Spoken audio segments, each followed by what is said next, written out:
What? Hello. Hello, ba. Hold on, turn it up. I just my AC wasn't so loud because I'm pretty sure you hear it on the mic. Maybe.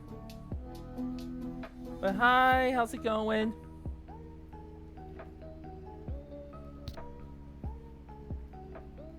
Happy new stream week. I'm back in the proto model because why the heck not? Exciting day because we're on the last trial.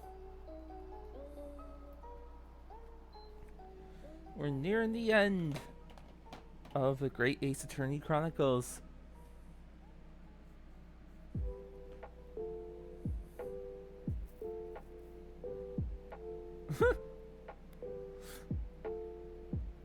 What?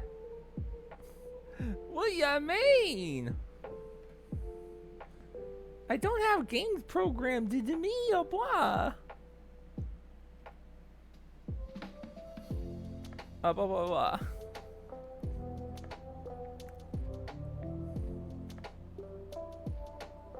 No, oh my god. Oh, I just cracked my back there. Oh, that felt nice. Oh my god, I hate this combo. I can't have anything nice.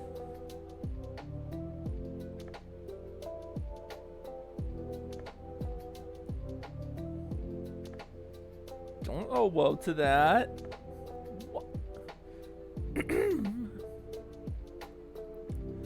Anyway, exciting day.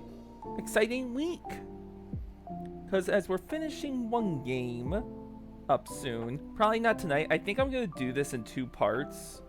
Because I'm sure it's going to be a very long final trial, and I do not have 6 hours to waste. So it might be 3 hours today until a break in the game.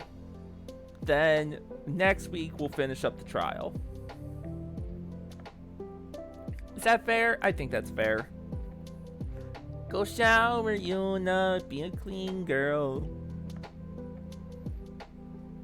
Yes, yes. Very hot and very wet.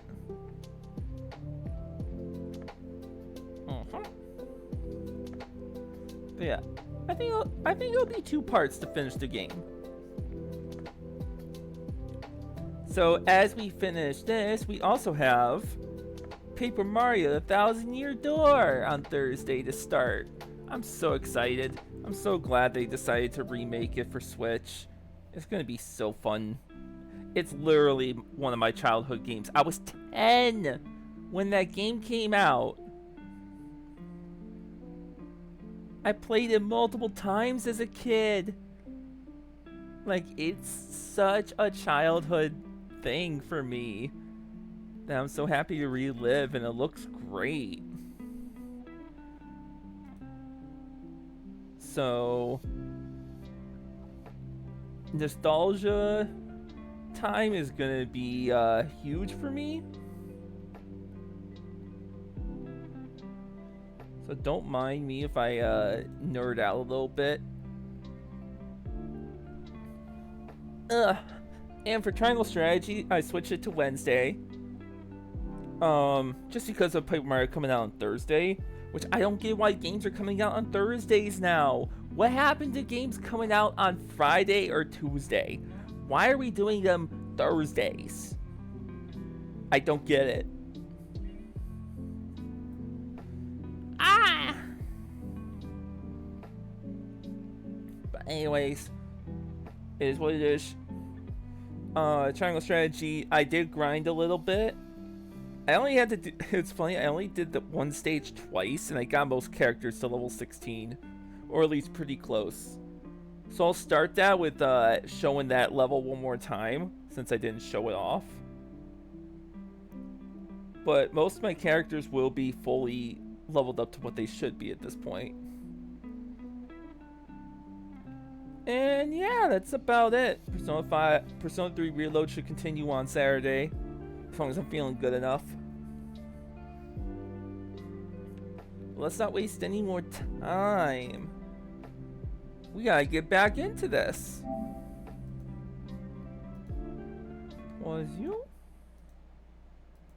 I can't wait till we finish the last case. Let's do it.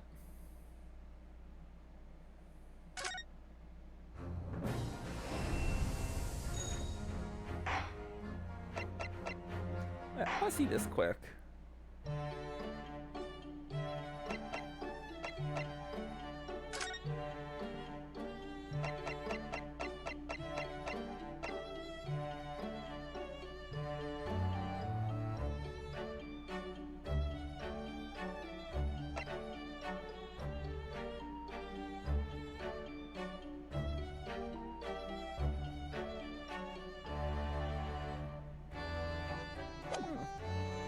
So there's some extra episodes. I think I want to play those too.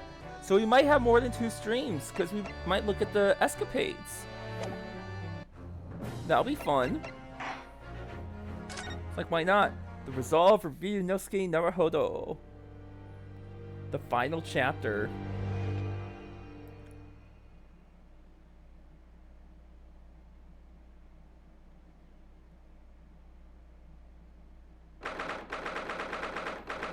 Third, 9:14 a.m. The Old Bailey Bandit's Antechamber. So the time's finally come. Day, we unravel everything. I'll be counting your support more than ever today, Mr. Sato. Are you okay?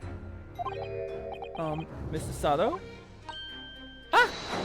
But, no, why? Oh no! What's the matter, Mr. Naruhodo?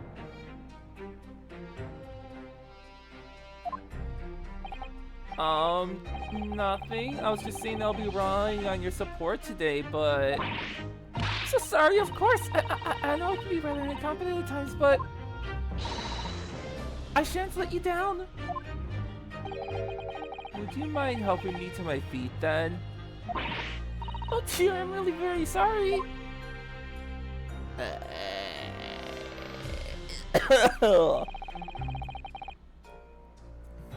Sato-san isn't her usual self at all. That's hardly surprising, I suppose. She found out that her father is the partner of a world-famous detective. Not to mention... good morning, sir. Oh? Oh, hey. What about Zeke's? Thank you all for your efforts yesterday. What? Did I hear that correctly? What? Oh, no, nothing. Just, I hope we can clear things up today. I really can't make this man out. His face says I hate you, but his words are almost jovial today.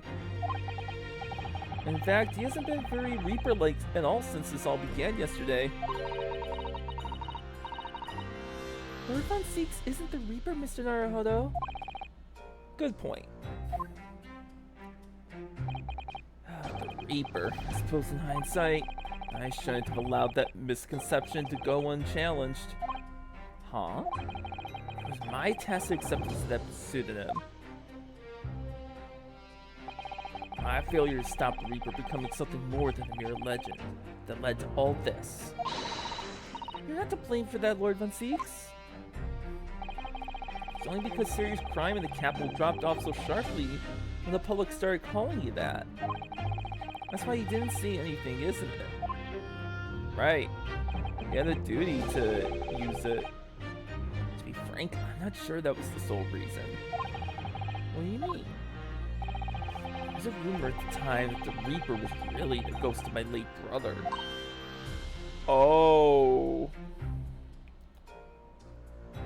Oh, adding family to the mix? Yikes!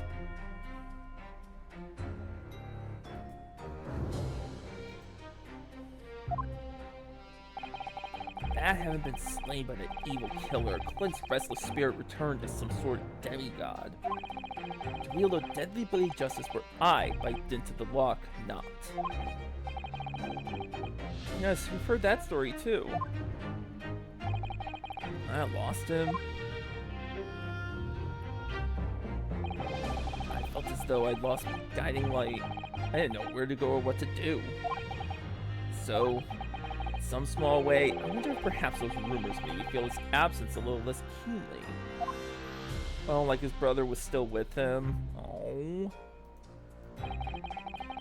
Poor boy.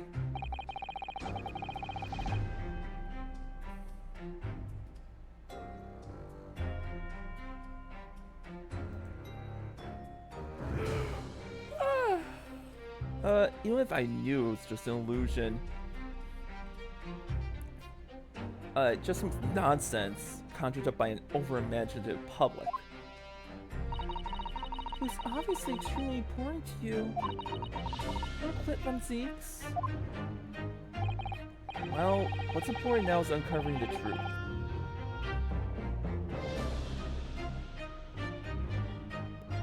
What, you think that his brother never died? But they did the autopsy on him. Like the professor killed himself?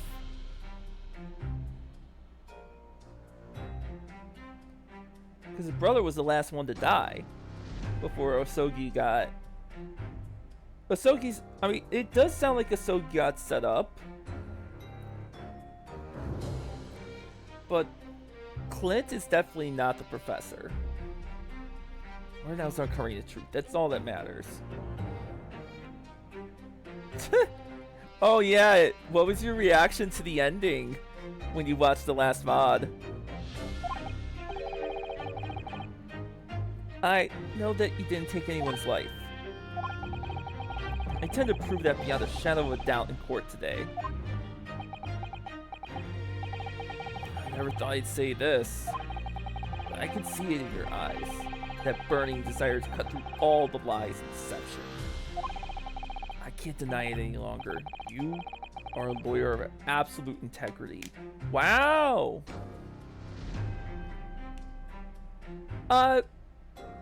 That... And who his partner actually was? Thank you. Tell me.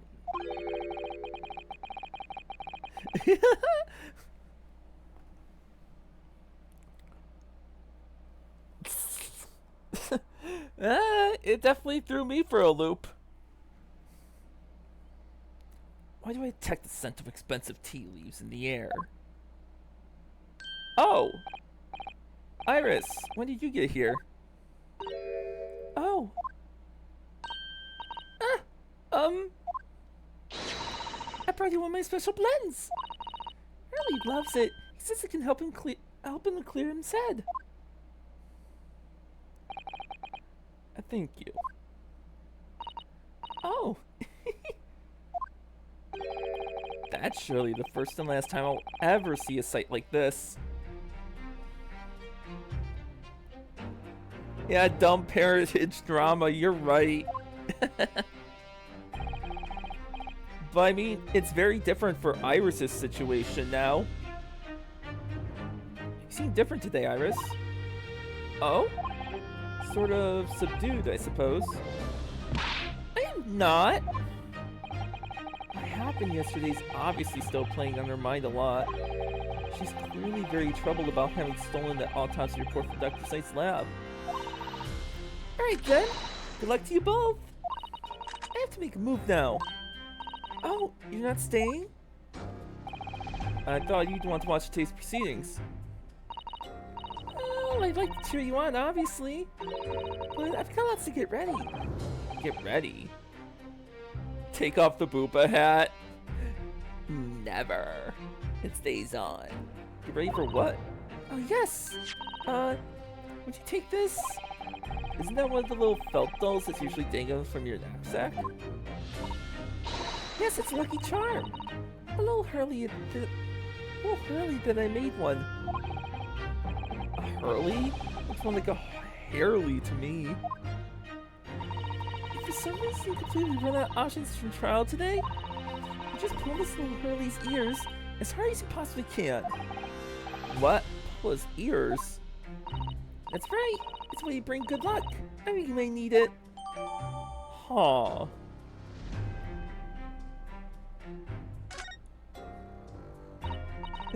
You think what we'll need is luck?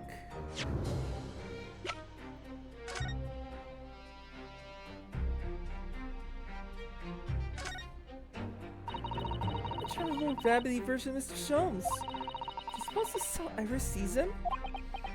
Are you alright, Mr. Naruhodo? Your eyes are very boring into the poor doll's ears. Oh, sorry, I was just wondering. What do you suppose would happen if I were to tug its ears with all my might right now? I'm sure we'll find out when the time is right.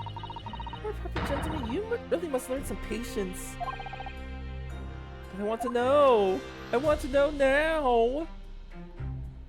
I want to know right now!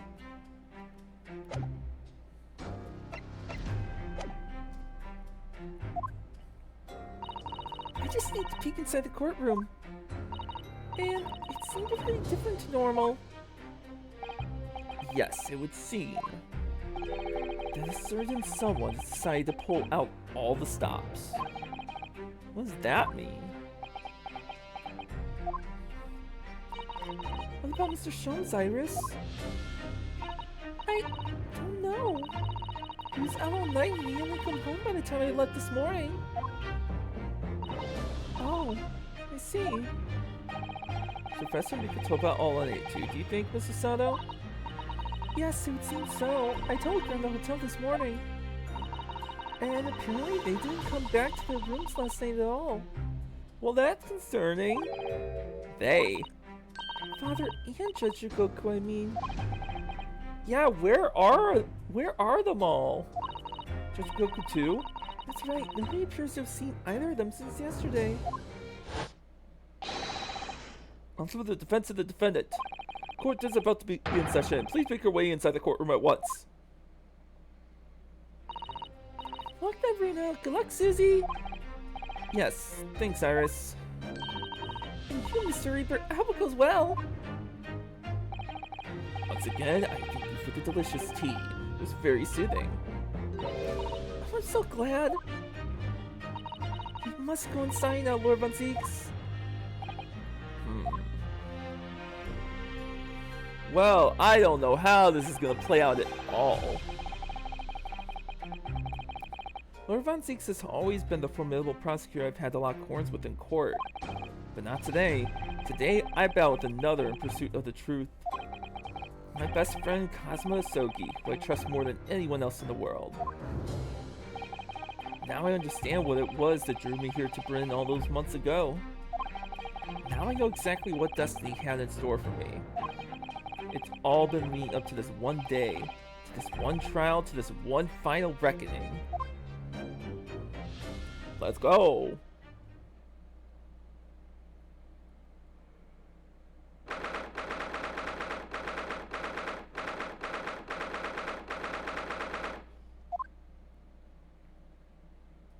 It's so quiet. Wait, where's the judge?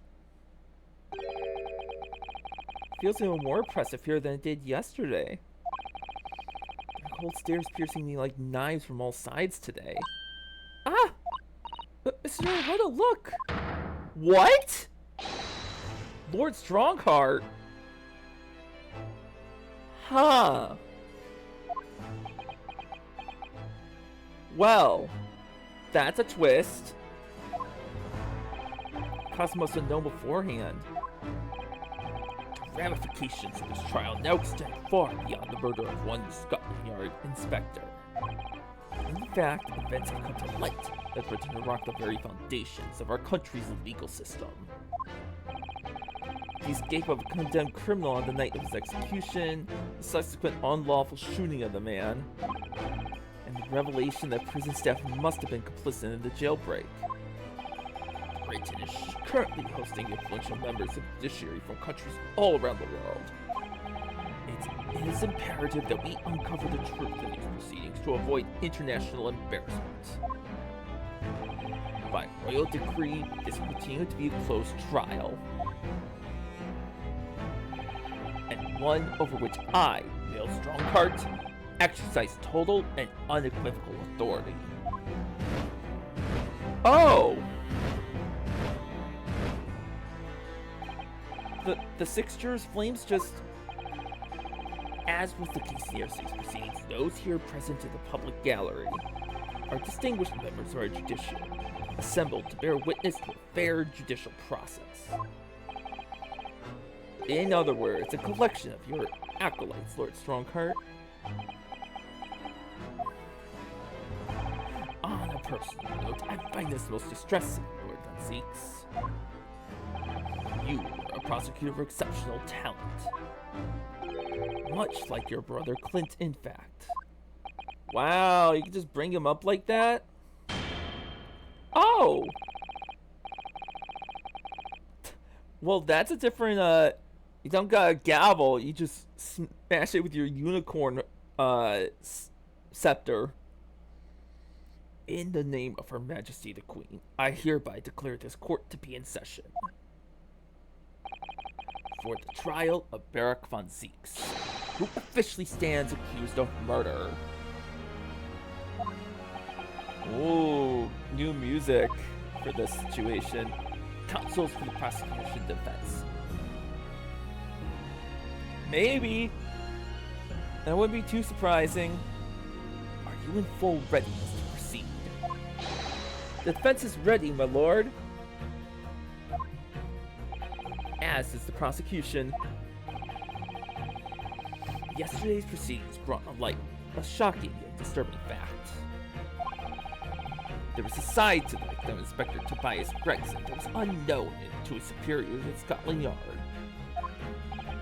Yes, he was carrying out operations in secret, which Scotland Yard knew nothing about. And in those clandestine operations, he had an accomplice.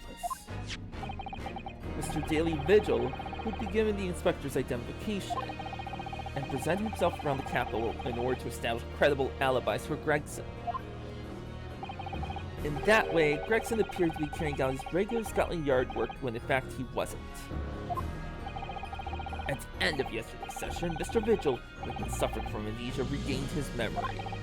It appeared he buried his memories of the time deep inside himself as a means of self-preservation. Because whilst he was engaged as chief warder of Barclay Prison, he offended the convicts to escape. Mr. Vigil is currently recuperating at St. Sinners. He's recovered enough to give a signed statement about his movements on the day prior to the incident. He's formally admitted to posing as Gregson whilst investigating the Red-Headed League. Which brings us to the crucial issue of the victim's time of death. Ancestry proposed a suggestion that the victim may have been killed one day earlier. This was based largely on the discovery that the victim's pocket watch had not been wound. The prosecution has something to report on that subject, my lord. Really? Go ahead, Prosecutor Asogi. I met once again with the coroner yesterday to discuss the issue. She confirmed that the defense's suggestion could not be ruled out. Yeah. Good. It's entirely possible that Inspector Gregson was killed on the 31st October, the day before his body was discovered. I have here an updated autopsy report that includes the amended details. But the official opinion of this agency was made clear yesterday. that the time of death was 5 p.m. on 1st November. There are indications of an attempt to disguise the real time of death, however. It seems that the natural decaying process of the victim's body may have been slowed by keeping it chilled. That's out of the question. There are no refrigeration devices in that part of London large enough to accommodate a human corpse. My lord, this is more than just conjecture. There's evidence to support the idea. We must investigate it thoroughly. Very well. The court will accept the new report as evidence. However, if this updated report is deemed to be accurate, it will give renewed significance to the movements of the victim on the day before the Fresno Street incident. It would, yes, especially since on that day, Gregson was using this vigil to cover up his real movements. It's conceivable that he was killed in the course of his secret activities.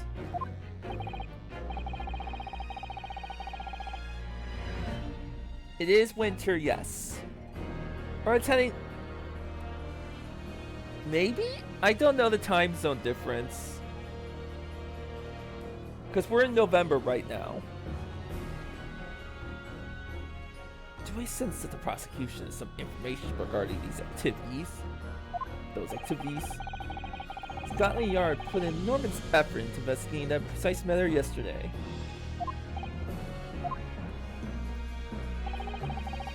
I think we should begin by presenting the results of that investigation work. Alright, technically it's not winter, it's fall. It might be cold, but it is fall season.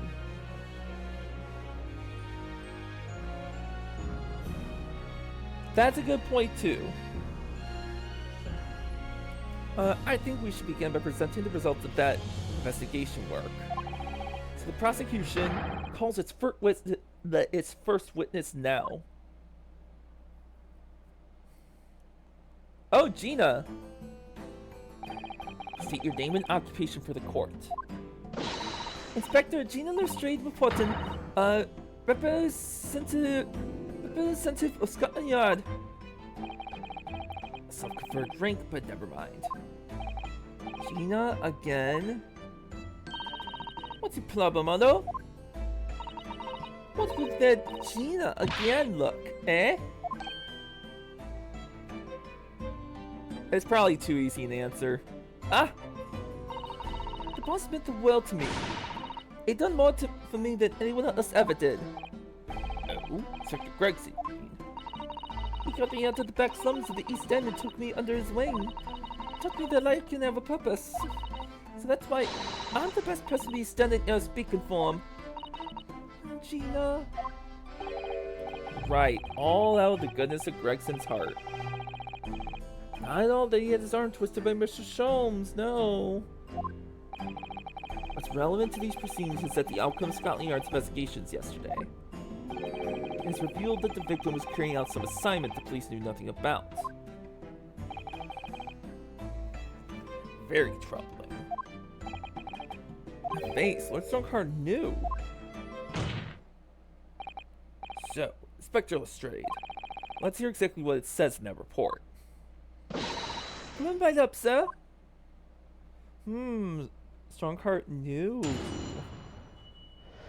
Yeah, that's already the first hint that Strongheart knows a lot more than he's letting on. The victim's movements. All Yard detectives are supposed to follow orders and investigate what they're told. But a little search of the boss's office turned up a notebook that had a load of secret meetings in it.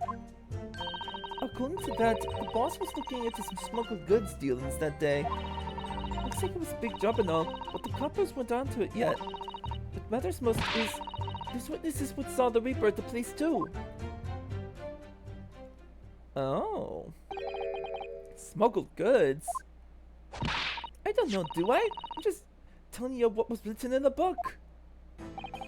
Tobacco, tea, spices, medicines, goods of all sorts flow into London by illegal channels from across the globe. It's well known that they're disposed of at regular black markets that take place in the capital. But the police are rarely able to locate them in time. So Inspector Gregson was investigating one of those black markets. It's been suggested that high-ranking government officials may be involved in black market activity.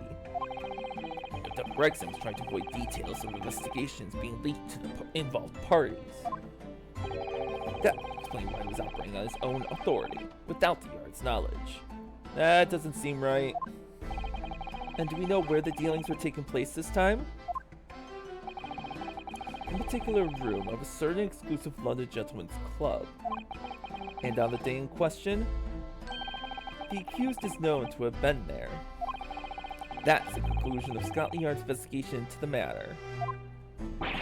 That can't be. I haven't heard anything about any of this. Members of the club have testified to it. There's no question. The accused, Beric von Zieks, was present. That would be very significant testimony then. Oh my, but... I don't expect to mention this at all. In short, Lord von Zieks has ample opportunity to murder the victim. Very well then. Counsel for the defense, begin your cross-examination.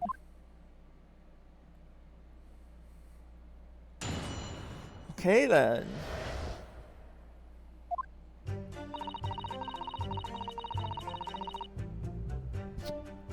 So all detectives are supposed to follow orders and investigate what they're told to. Hold it! So you follow orders, do you, Gina? Nah, not me. I'm above all that, see? Oh. The boss told you had special orders for me. Grab us some fish and chips or go and give Toby his glove. That kind of thing. Oh, so errands more than orders then. This detective is still an apprentice after all. Yeah, well, this apprentice ain't one to sit around and wait to be told what to do, even by the boss. That's why I've been doing my own investigations into what happened. I didn't find much at first. But the little search of the boss's office turned up a notebook and a load of secret meetings in it. Hold it! So you went through Inspector Gregson's things? Yep, as part of the independent illustrated investigation. I'm sure your superiors would be delighted that you're taking the initiative. So I snuck into his office when no one else was about. Because if a team went to yard it and see me going in there, they did turn me straight out on the street.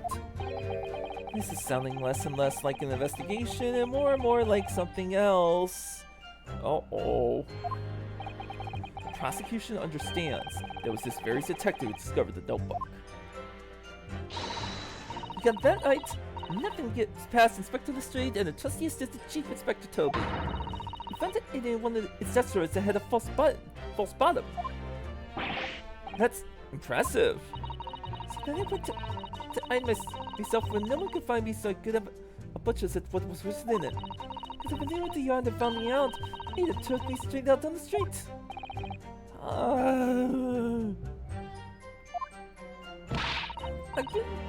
I'm getting in now though, ain't I? And if it weren't for me, it would never have been found. True.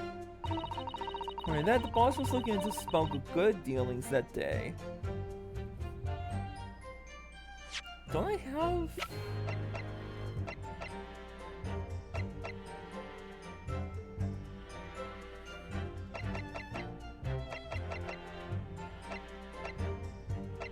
no, I don't yet. Hold it! I'll just keep pressing for now. Do you have any idea where those dealings would take place? Yep! It was other in the boss's notes. Let's see if I can remember. As I already said, the illegal dealings were due to take place at a gentleman's club. Yes, I remember, but I was hoping to find out the name of the club. That won't be necessary. What? It's conceivable that the club might be used again by the smugglers in future. Therefore, the prosecution has been asked not to reveal the name of these proceedings. I don't know what all the fuss is about. It's an idea. All I've got to do is read it out. And I got the speeding game buttoned up now. Can't I show you what I can do? Go on, what's the The judge hasn't signaled his objection yet. I could try to find out. What should I do? I mean, the prosecution can't say, but nothing about the witnesses. Let's insist. This is a closed court. The proceedings are confidential. there shouldn't be any possibility of the information being leaked. As I explained, there is some possibility of politicians being involved in this affair. Prosecution is rightfully exercising caution, I imagine. No, my lord. The prosecution has no objection. Oh, Strongheart didn't like that. Kazuma? There's no question that Inspector Gregson was looking into these black market dealings. However, it's not yet been established that he was on that particular trail of the day in question. If the defense requires to know the club's name, the prosecution has no intention of being obstructive. Oh, Strongheart's not happy. Right then, I get to show off my reading skills. Let's talk about what was gonna happen at Gentleman's Club called the Grouse. What the hell's the Grouse?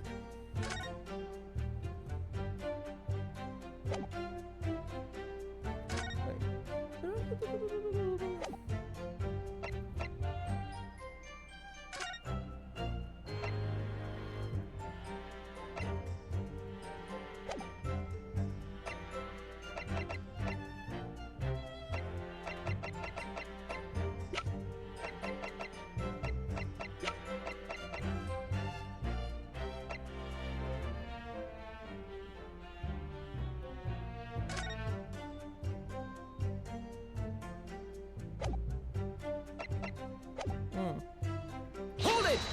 Just press for now. The Grouse? What sort of a club is that? I ain't got the foggiest. Clubs ain't exactly my thing. But I'm kinda curious. They're not places where a foreign student like you would be readily admitted. Have you looked in the mirror recently? I tell you what, me and Chief is like somebody could go in undercover. Could you though? I could pick up a few good bikes and see what else I could find out there when I was in there. I really don't think you should go picking out anything. Anyway, that's where these black market dealings were going to take place, is it? Yeah, it's gonna be. That's what the lower ranking detectives at the yard reckon. Says the even lower ranking detective. It was a big job and all, but the coppers weren't onto it yet. Hold it! So how did Inspector Gregson come to find out about it in that case? That's the question, ain't it? But I'm just an apprentice, so... And why didn't he inform Scotland Yard of his findings? Yeah, that's what I was asking myself. Because, you know, I'm just an apprentice. When it suits you, yes. Anyway, the point is, something went on at the club, no question. Can't say that for certain, though, surely. Maxwell sisters, witnesses who saw the Reaper at the place too. Hold it! Kai? Lord Monsignor was at the club? He was. Detectives who visited the club yesterday to make inquiries have confirmed it. Several members report him seeing the accused being admitted to the room in question as a guest. It looks... a nutty club? I don't know. I don't know what gentlemen's clubs in the past were like. It looks like there's a spewing that he was there then. Well, we know that forensics was investigating Inspector Gregson, don't we? As he'd already discovered the Inspector's secret notebook. Led him to the club, you mean? Maybe. Certainly then, there are also eyewitnesses who can testify that Gregson was there. None have been identified at this time, no. Really? So the all-important victim wasn't seen at this mysterious club. Oh wait, why didn't you ask Inspector this idea, eh?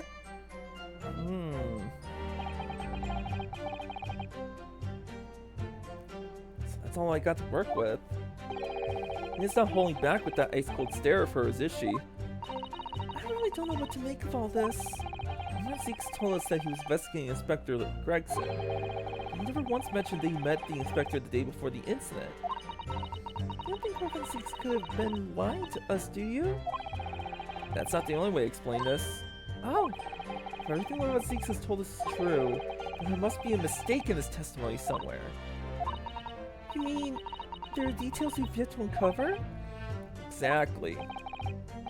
Perhaps that even Gina hasn't noticed. What is you looking for here?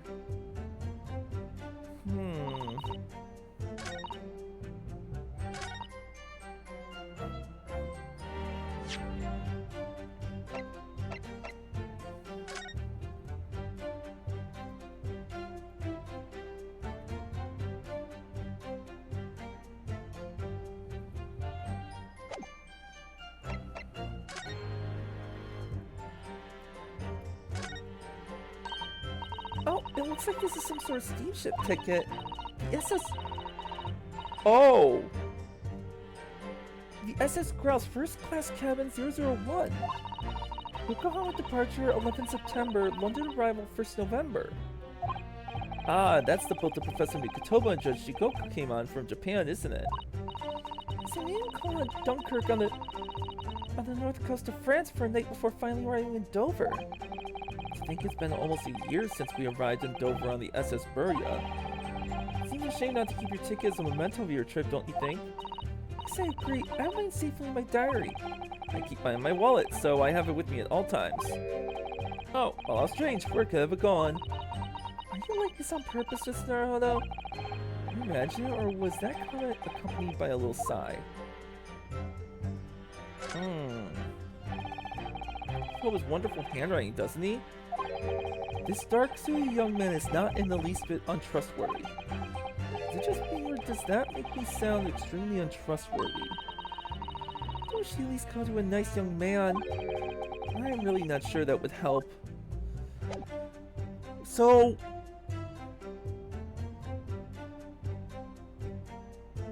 the problem with the grouse, if it's a ship, it didn't come back until the 1st, the day Mikotoba came by.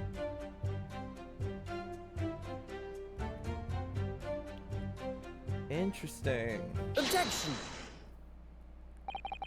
I've read about these clubs that exist here in Britain. As I understand it, there are places where well-to-do gentlemen socialize with friends and colleagues. Don't imagine for a second that foreign student like you would be admitted. Seriously, is your mirror cracked or something? Do we know for sure that the contraband dealings were definitely happening at a club called the Grouse? The police are currently looking for evidence, but haven't found anything definitive yet. And I'm sorry to say that they probably won't. What do you mean by that? I mean, if the place Inspector Gregson was secretly going to visit on 31st October, it may not have been a gentleman's club at all. You're showing a very irreverent attitude towards our country's police force there, Counsel. If it wasn't a gentleman's club, then what was it? A steamship. You think it's a ship? I have the evidence to prove it here. Let me see that. Oh no, wrong side! This dark-suited young man is not in the least bit untrustworthy. The other side, my lord. More specific next time. This would appear to be a ticket for passage on a steamship, yes. The SS Grouse. Oh. Objection! What? So there's a steamship named the Grouse that happens to share a name with the club. But I'm afraid to say, there's a flaw in your logic there. How? Look at the ticket. Notice the date of arrival in port. The ship arrived at the port of Dover on 1st November. The day on which the sound like a gunshot was heard on Fresno Street. In other words, the date in question here, 31st October, when the victim was on his clandestine mission, that ship had docked on British shores. That would certainly make an undercover investigation somewhat challenging. Objection! The fact that the steamship hadn't yet reached Britain substantiates the defense's assertion that the victim was investigating the SS Grouse on the day in question. Then show your evidence for that assertion. Very well. Oh! There could be a place to be frozen on the ship. Ah, okay. In that case, counsel for defense, present your evidence to the court now. Evidence to substantiate the claim that the victim was investigating the SS Grouse on 31st October.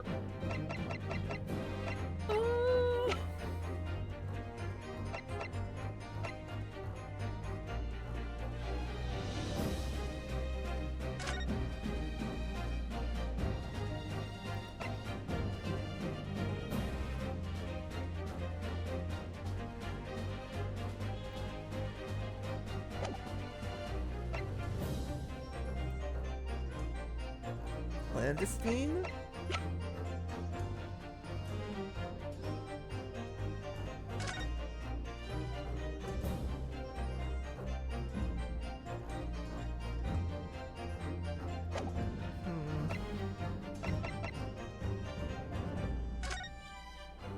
Oh.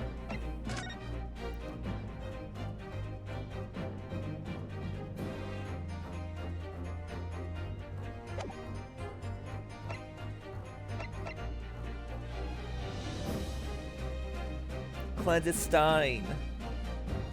Gotcha. Would it be Grexon's trunk?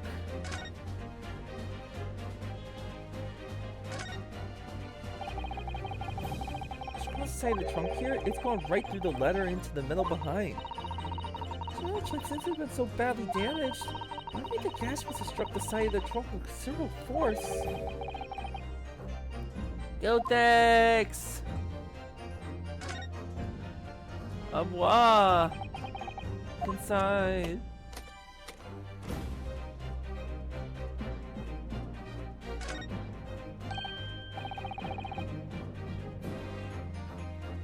Inside.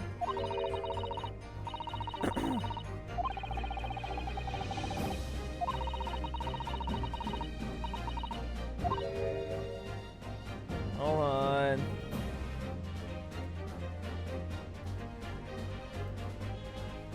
Armor's off.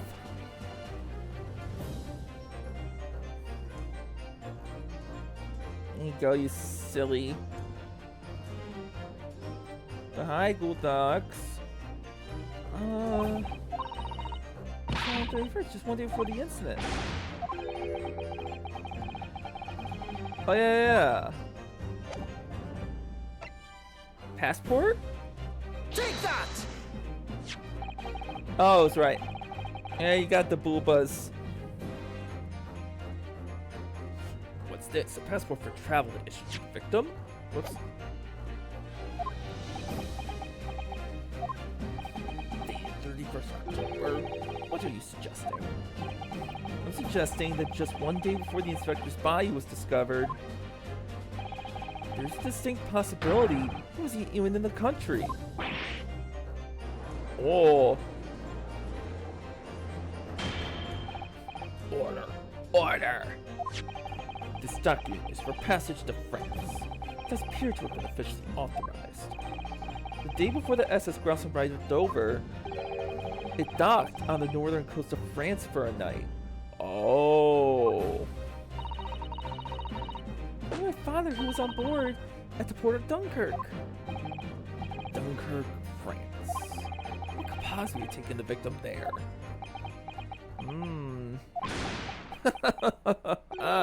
I'm impressed, Ryunosuke Naruhodo. I certainly didn't expect you to get your hands on that passport.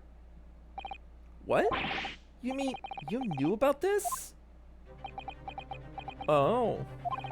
The prosecution strategy for this trial has been laid down by the Crown Prosecution Office. On the day before the incident, the victim was investigating contraband dealings at the London Club. That's the outcome of Scotland Yard's investigations and the line the prosecution has been asked to follow. But personally, I don't agree. I think the prosecutor's office is trying to hide something. Ooh, it's calling them out. What?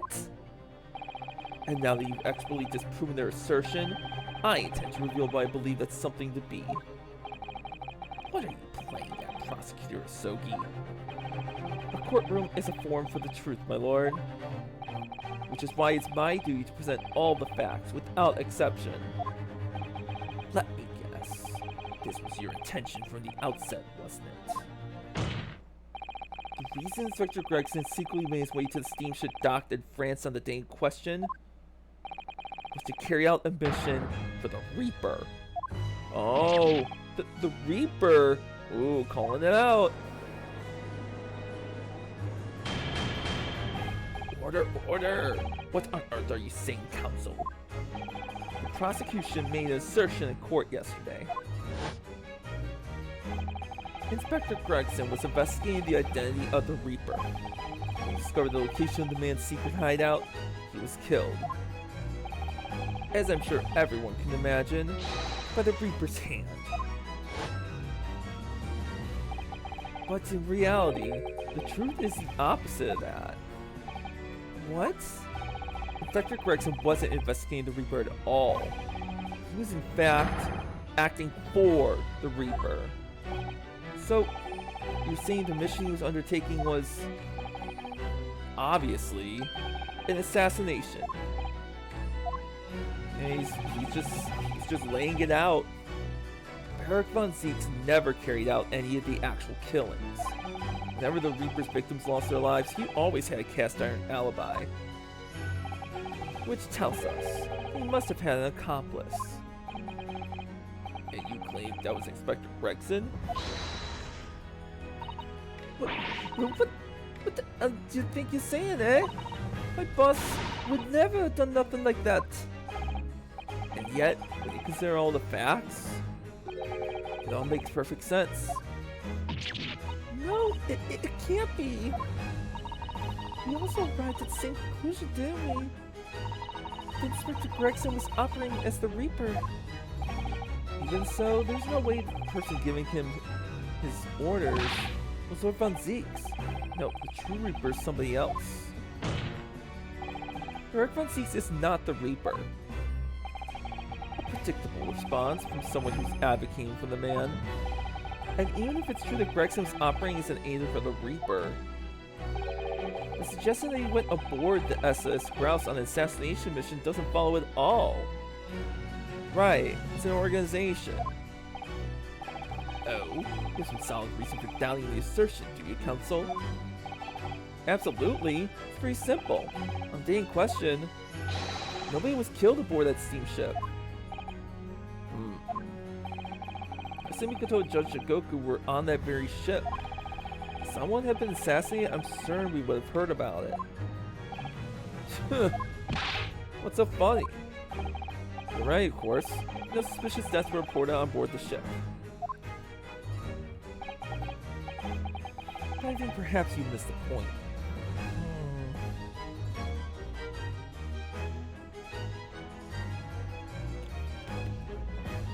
Wata.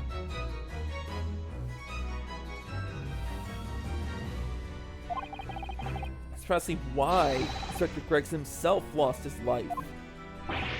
What? Gregson did board the SS Grouse that night with the intention of dispatching his mark.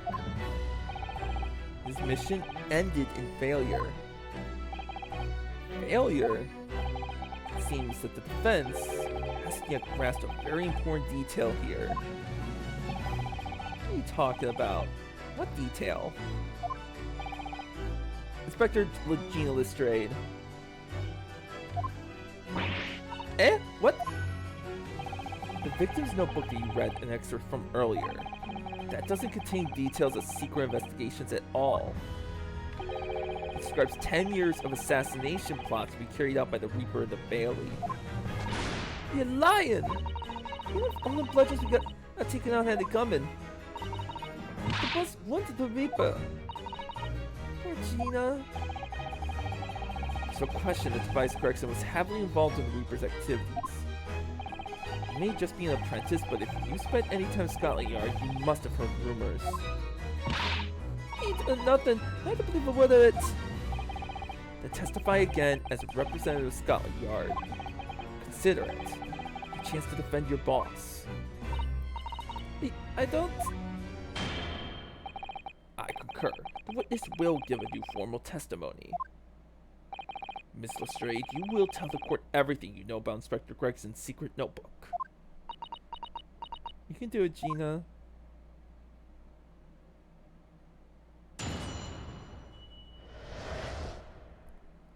Reaper's notebook. Yeah, the notebook does have a load of stuff about what the Reaper got up to these past 10 years. Names of victims, dates and places and stuff. And the last one there was 31st October.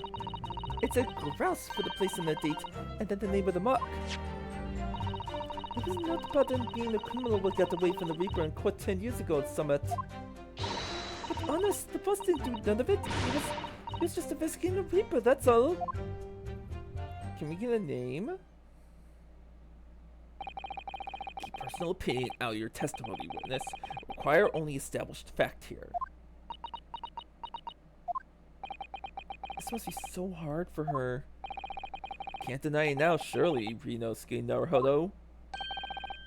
What can I deny? The notebook contained the name of the final mark and the location where the assassination would take place. That's information that the victim could only have known if he was working with the Reaper. Ah! So, who was to be this final mark? Go ahead, Inspector Lestrade, read the name for the court. The name is written alongside the entry that mentions the grouse on 31st October. Eh? Oh, I'll delete this then. Reading's still not a strong suit. I think the problem is late, although. It's a funny name. It ain't English, it's underneath. So it's someone from overseas? Let me have a bash at it. Seishiro? Is it? Yeah, it's Sichlo. Jigoku. Oh my god! The judge? The judge was the last mark? Maybe? What? It can't be. Oh! Seishiro Jigoku? But that's Judge Jigoku! Seishiro Jigoku, certainly not an English name, right? Objection! But that can't be right. I know Judge Jigoku. I saw him the day before yesterday, here in London. So I know for a fact that the man hasn't been assassinated. As I said, the Reaper failed. Oh! Gregson missed his chance to kill his mark and return to British shores. The Reaper wouldn't tolerate the mistake, so he killed the inspector personally. The Reaper, of course, being the accused, Barak von Zeeks. It's an undeniably logical argument.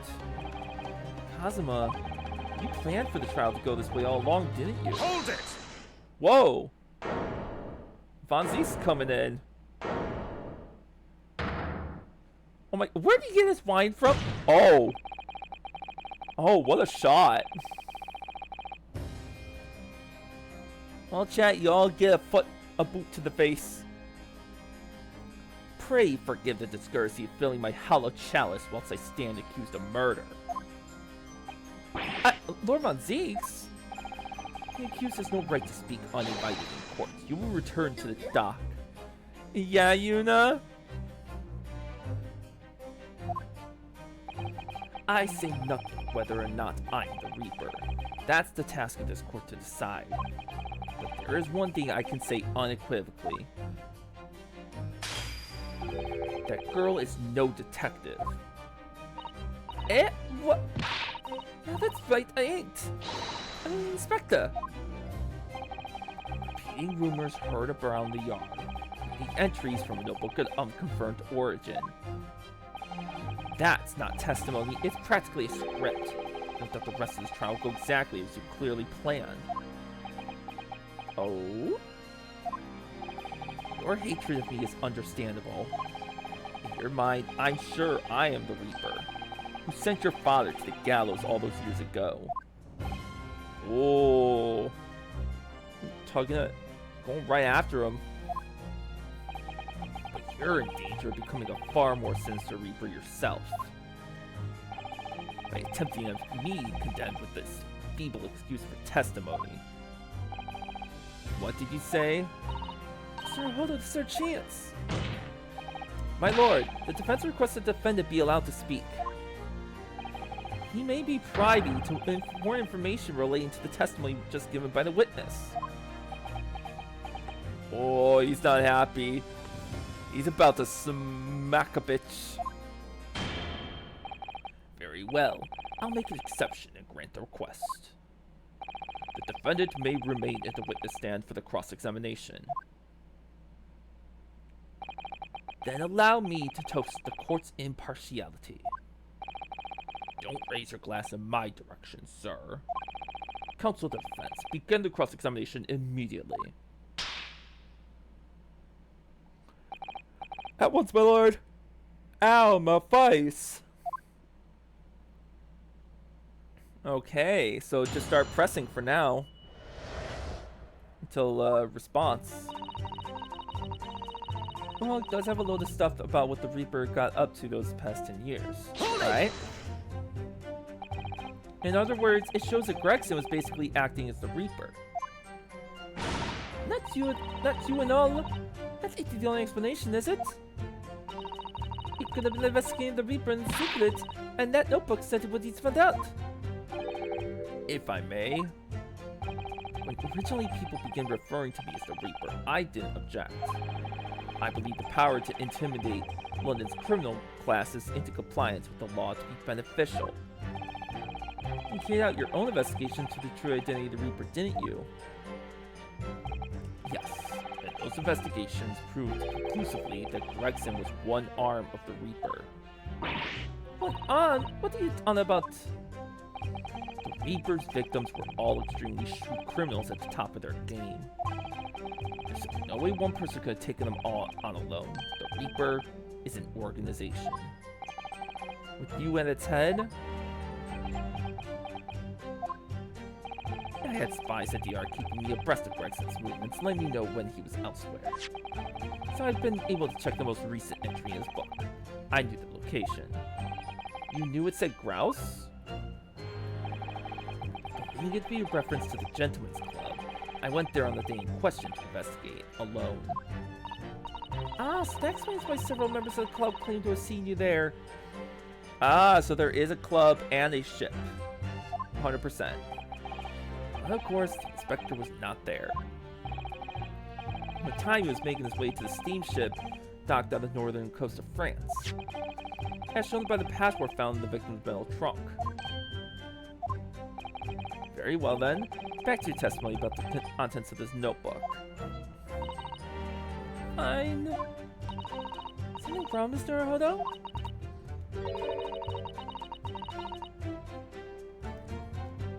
You seemed a little shocked by something a moment ago. Oh, no, it's alright. I'm overthinking this, aren't I? Victims, dates and places and stuff. Alright. And the last entry is 31st October. Victim, date, places, and stuff? What in particular?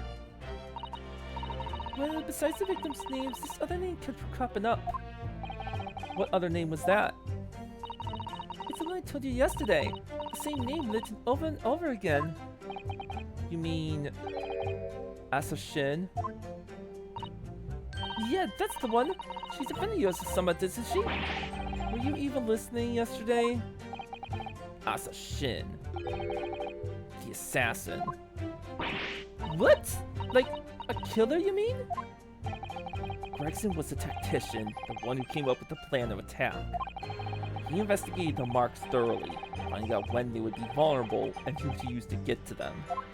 The person actually executing these plans was someone else, you're saying? If that's true, then the Reaper does indeed start to sound like an organized group of vigilantes. Ah! Then perhaps what is said on the passport document. Permission for the applicant and one additional person to travel. Could that additional person have been... Clearly the assassin was meant to take Seishiro Jikoku's life. Gina, can you confirm that against the final entry that listed Grouse and Seishiro Jikoku? What name was written? Oh, well, that's the only entry that didn't have a name next to it as it happens. What? Oh. It just add like a question mark or something there, I think. Of course, Rex himself didn't know they didn't need the assassin in that case. Interesting. I mean, we know she's dead, but maybe Gregson never knew and just never had contact with her? But Gregson was the one making the plans, was he not? Oh, how infuriating. A nameless assassin? Good point. If he was able to make all the plans, he would have known about her death. So grouse to the place on a date and then the name of the mark. Hold it! And you're saying that the mark listed was Seishiro Jigoku? That's what it said. Funny name if you ask me. And I thought your name was odd. So pleased to have lost my crown there. Jigoku is the presiding judge of Japan's Supreme Court of Judicature. I remember the man. He came to our country as a visiting student 16 years ago. Studying international law and diplomacy under your tutelage, Lord Strongheart. That bearded young fellow was a very able man, I must say. So Lord Strongheart was Judge Jigoku's mentor. If I'm not mistaken, he returned to Japan 10 years ago now. 10 years ago? After that fateful case? Precisely. In the aftermath of the professor case, his repatriation was organized immediately. It's a mystery why such a man would be listed in the inspector's notebook. I didn't think it was possible, but the mood is getting worse now. I'll just keep talking. That's fair. Note about him being a criminal who got away from the Reaper in court 10 years ago.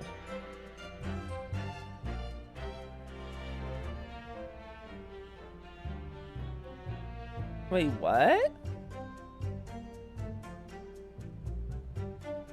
Oh yeah, didn't Jigoku get like held in contempt?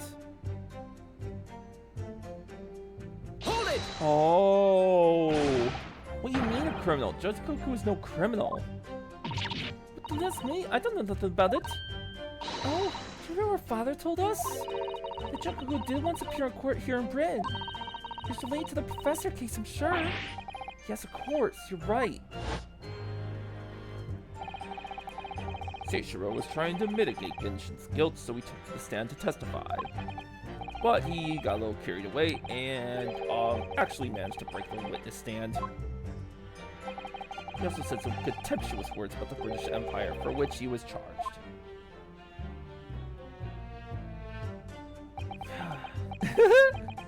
It was a pitiful situation, yes. I've forgotten all about it, but I prosecuted that trial too, as it happens. You did? Oh. Well, no wonder he's on the list. It was considered to be an adjunct to the professor proceedings, you see. But he was acquitted after being told to make reparation for the damage caused to the stand. And there you have it. Have what? Surely the accused hasn't forgotten his own rule. That there's no saving anyone who faces the Reaper in court, guilty or innocent alike. What? No! Are you suggesting that the reason Judge Jigoku was targeted for assassination and was sent back to Japan immediately after that trial? The Reaper had no time to do his work. But then, 10 years later, the mark returns to Britain once more. Oh, was Asa Shin originally supposed to go there in order to kill the judge? Ooh. Now you start to see just how vindictive the Reaper is. Come on, that's absurd. To take someone's life for that? Isn't the whole premise of the Reaper absurd, killing those who have been found innocent? Clearly the rules by which the man operates are beyond the same person's comprehension. But... Oh? Objection! Like, I've had just about enough of this. Gina? All this nonsense about the boss planning to kill people? It's cobblers! Come on, Otto! Yes? ain't seeing nothing. Like, oh, yelling out objection or something. What? You gotta find a flaw. You do usually. Someone's lying here. No question. You've got to work out who it is. Please, for the boss.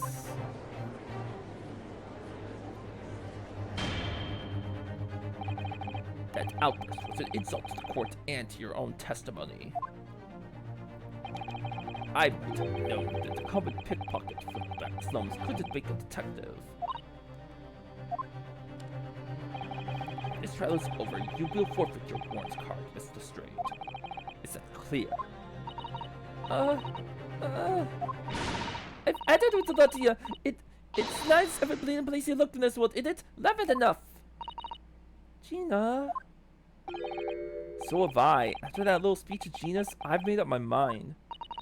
To do what, Mr. Naruhodo? There was one point in this cross-examination when something that was said just didn't sit right with me. One statement that seemed odd. Oh, do you mean? I'm not going to let Gina's plea for help fall on deaf ears.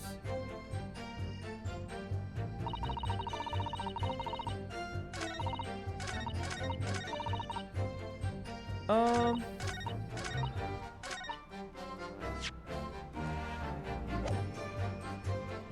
it! I'll press this first. I want to thank you, Gina. You helped me find my resolve. Eh? What you mean? Amongst everything we've heard during this cross-examination, there's one thing that defies explanation. One inconsistency. What? Inconsistency? You're the other? I don't quite know what it means yet, but... yes, there's an inconsistency in something that was said by... was it said by Kazuma? Take that! Yeah, it was said by Kazuma. By you, Kazuma Sogi. Me? Is this some attempt at filibustering, counsel? Prosecutor Sogi has given no testimony. When you suggested I said I was inconsistent. You let something slip that you shouldn't have. When I present the relevant piece of evidence, I imagine you'll realize what you've done. Very well then, counsel. Go ahead. What evidence reveals this alleged inconsistency in something Prosecutor Sogi has said?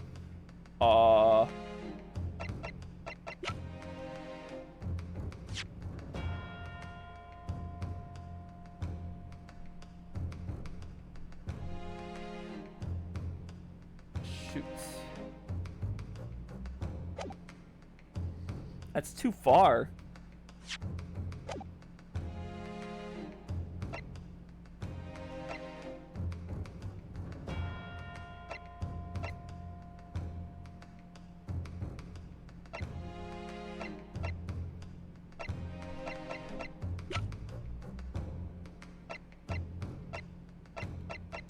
Uh-oh.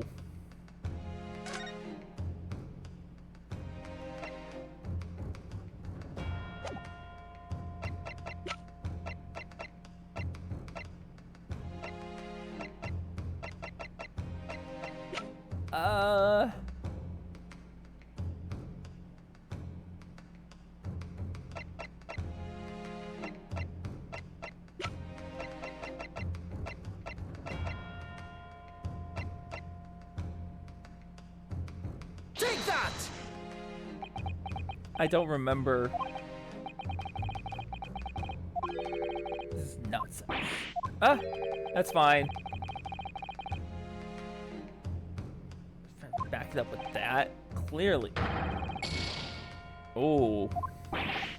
Ugh, struck down by my best friend. What you intended to point out, Mr. Naruhodo, was when Kazuma said, "Thank you, I needed this." Because at the time, he was making his way to the steamship docked on the north coast of France, shown by the passport found in the victim's metal trunk. Yes, that's exactly it. I take it from your expression that you're not going to let this go. Correct, my lord. I made a mistake, that's all. You suggested I said it was inconsistent.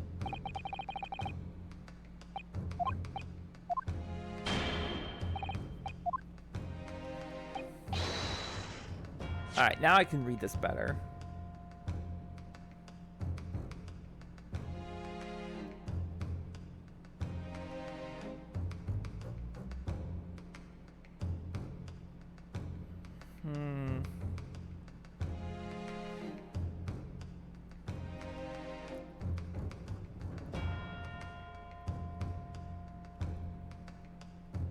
At the time, he was making his way to the steamship docked on the northern coast of France, shown by the passport found in the victim's metal trunk.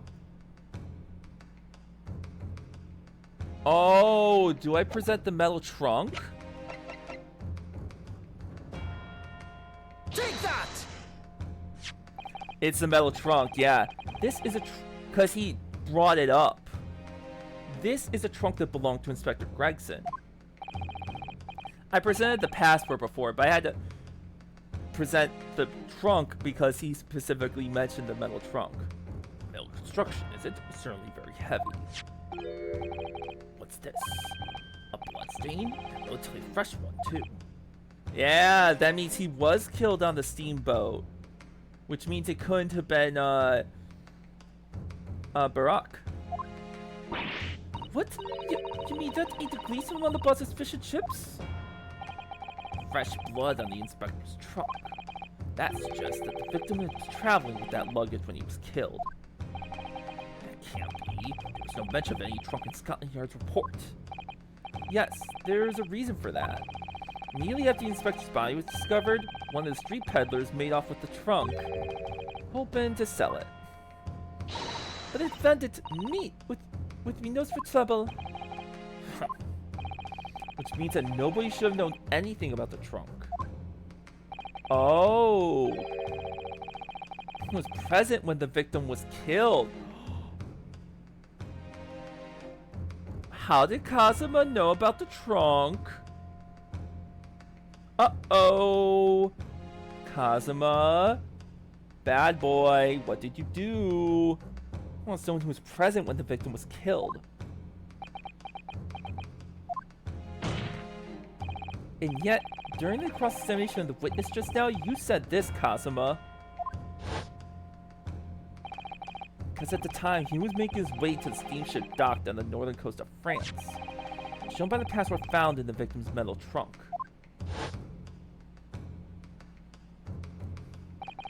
So the question is, how did you know about the inspector's trunk? Yeah. We know the man went on a trip to France. Where else would we have put where else would he have put his passport? Objection! No. But you knew it was a metal trunk. Answer me honestly, Kazuma.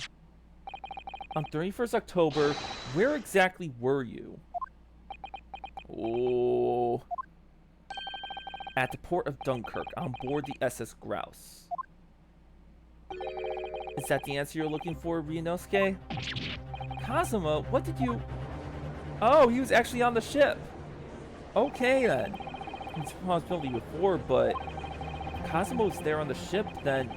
It can only have been for one purpose. No, Mr. Naruhodo. Surely you don't think... Come on, Ryunosuke, you know the rules. The only thing that really talks in the courtroom is hard evidence. I understand that Inspector Gregson always took that case with him when he traveled. So as it stands, you've proved nothing. Kazuma, are you challenging me to prove it beyond all reasonable doubt? That you were there that day, in the same place as the inspector? He was there? With Gregson? There's a clue that you've overlooked, a secret that Trunk can tell us. I don't know. I can't be sure at this point. I'll need to verify it. But I have a nasty feeling that I'm going to be right.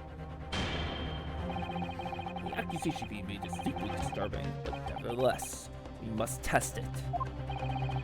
Defense will identify for the court where in the trunk this alleged clue is to be found. Where is the evidence that ties Prosecutor Asogi to Inspector Gregson?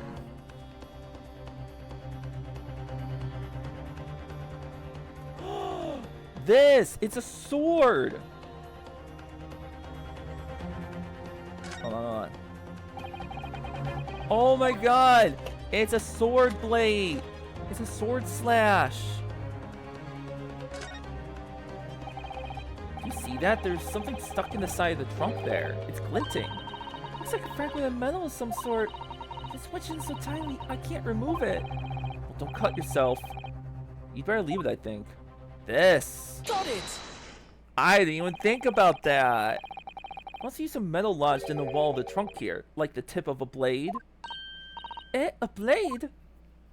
Oh, Kazuma, slung around your waist as ever today. It's the esteemed blade Karuma. Of course it is. Won't you draw it? Here in this courtroom. For all to see. Exercise caution, my learned friend. That man is the son of London's most notorious killer. Bailiff, watch Prosecutor Sogi like a hawk. That won't be necessary.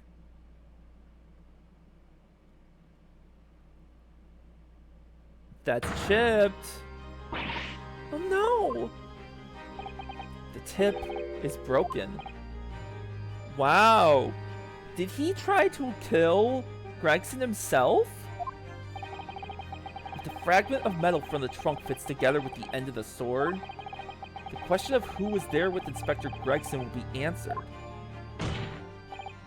Agreed, Kazuma Sogi? Ooh. Expertly done, Ryunosuke. That's a point to you, and well deserved. You need to tell the court, Prosecutor Sogi. Yes, on 31st October, I accompanied Inspector Gregson to Dunkirk. In order to carry out a mission. So the additional person authorized to travel was me. And the mission was the assassination of the Mark. What? What? What do you mean? You mean you're the killer whose name was omitted from this notebook? You were following the Reaper's orders to dispatch Judge Koku?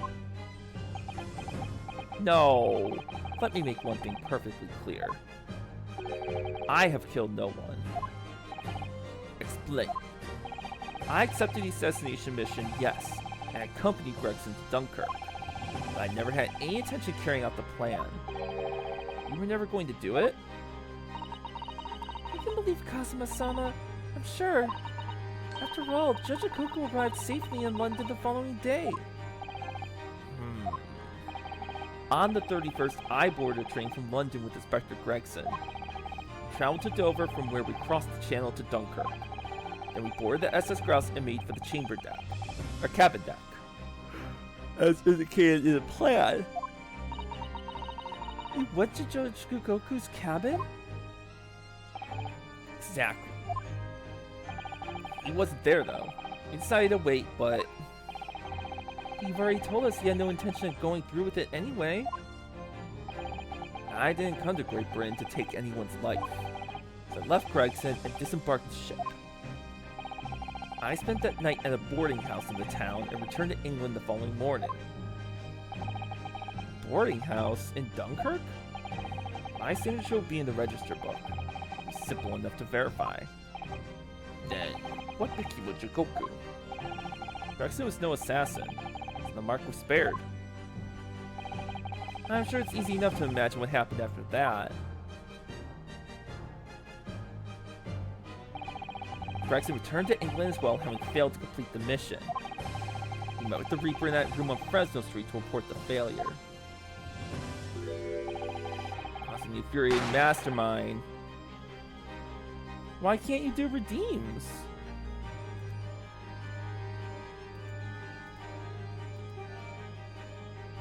Reload Twitch then?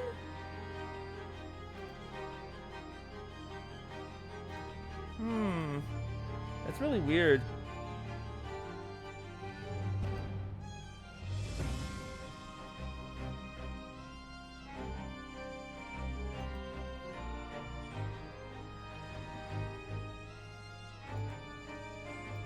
didn't know. You already started. Oh, Yuna. I don't know what to tell you, Naomi. Look, not settings. Our armor's back on. There you go. Causing the Fury Master Might to pull the trigger. And end this wretched agent's life.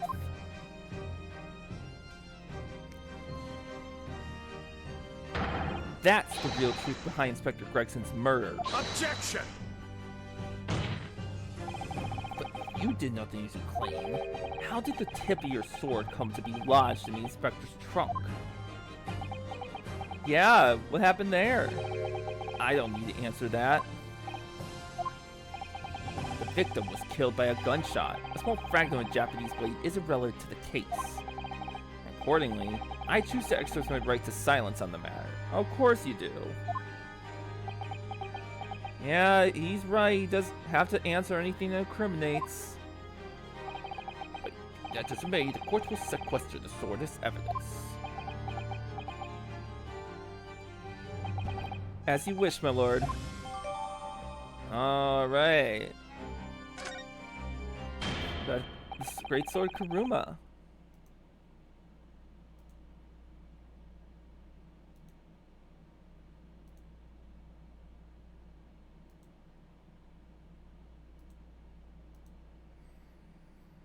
Must take immediate action now to verify whether Sishiro Jikoku remains unharmed.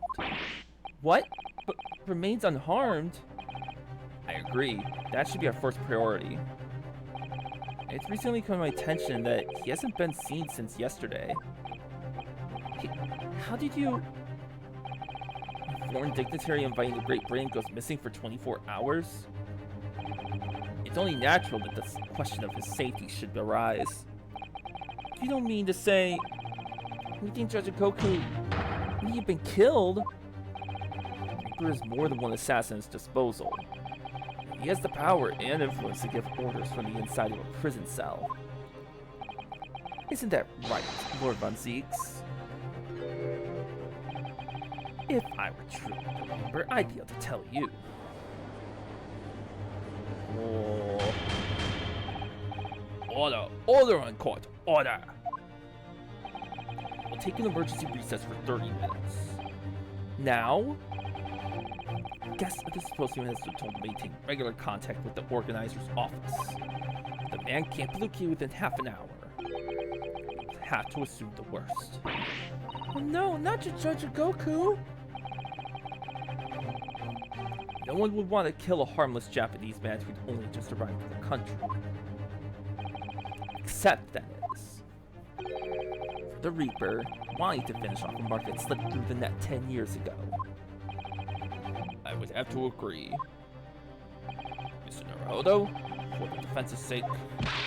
But, my lord, I sincerely hope we are successful. If we're unable to confirm Mr. Jikoku's healthy existence in the next 30 minutes, you will face grave difficulties.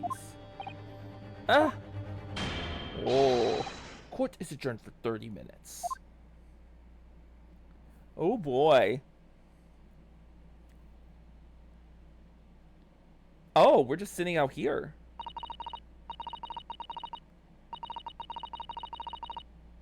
Oh, no. We're going to examine first. Karuma, the Great Blade. It's such a thing of beauty. I want to gaze on it for hours. The tip of the great sword. Broken. Such a shame. It's been so meticulously cared for over the years. I can almost hear Karuma's sobs. Someone must have really taken a swing for that to happen.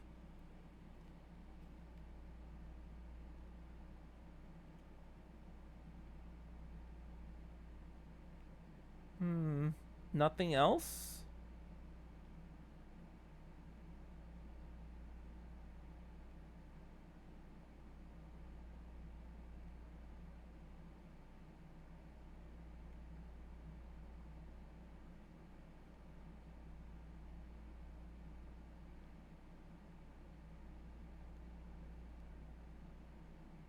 Guess not. Fair enough. Kazuma-sama, the Reaper's assassin? I feel as though I'm in a nightmare. Can't really believe it either. But on the other hand, Kazuma isn't in the habit of making up stories. I have such a terrible sense of foreboding. Is something awful has happened to Judge Goku? Do they feel as though things will only spiral further and further out of control? Yeah. It's kind of wild. I felt it from the moment I stepped into the courthouse this morning. That strange sensation that we were careering towards a foregone conclusion. Well, in the worst case, we might only have 30 minutes left. Fortunately, though, I don't think there's anything we could do but wait now. We're out of options. Actually, there may be one last hand we could play. Or rather, one last ear? Of course. The little Mr. Sholmes doll that Iris gave us. For some reason, you completely run out of options at the trial today? Just pull this little Hurley's ears as hard as you possibly can.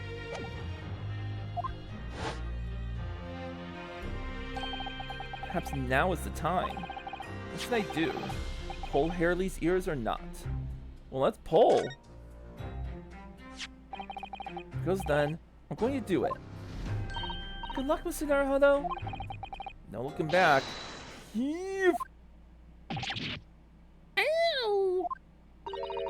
That's screaming. It's like ow. Ow. Ow. Mr. Sholmes, where are you? Here, my dear fellow, here. It's the felt doll talking. Use again, Mr. Naruhodo, as hard as you can. Alright then, I'll put all my strength into it. Heave! Ow! Please, my dear fellows, you don't need to pull my ear off. What the heck? That's a communicator? Mr. Sholmes, where are you? Myself and my trusted partner. They're on a ship! Presently in the first-class cabin area of the SS Grouse.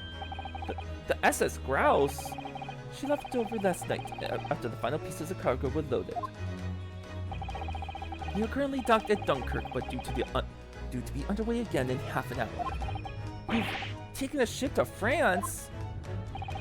Please, even with my athletic prowess, I would struggle to jump the Straits of Dover.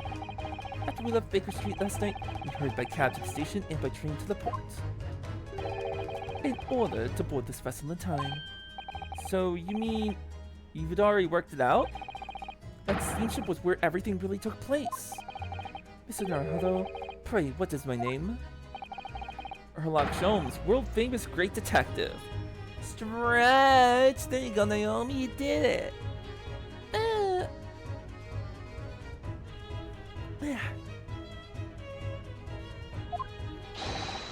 Recited to perfection. Well done. Yes, Mr. Sholmes, that's the only word for it. Ow, ow, ow, ow, ow! Mr. Sato, with those genius ears, please. Oh, that's weird, Naomi. I don't know why. Wait, I'm ever so sorry. If I may, Sholmes. Ah, there you are, Mikotoba.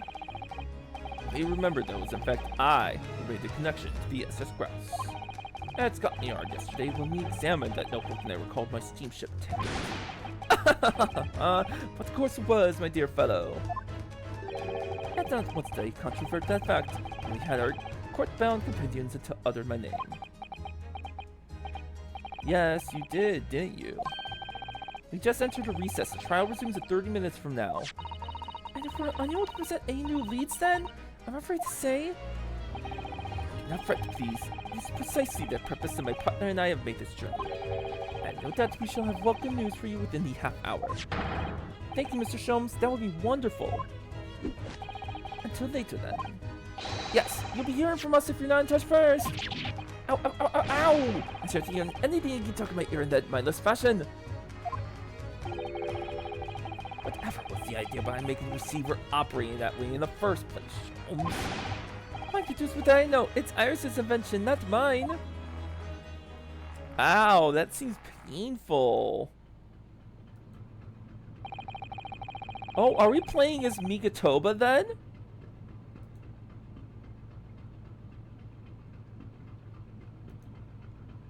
Yeah, this is Megatoba's perspective.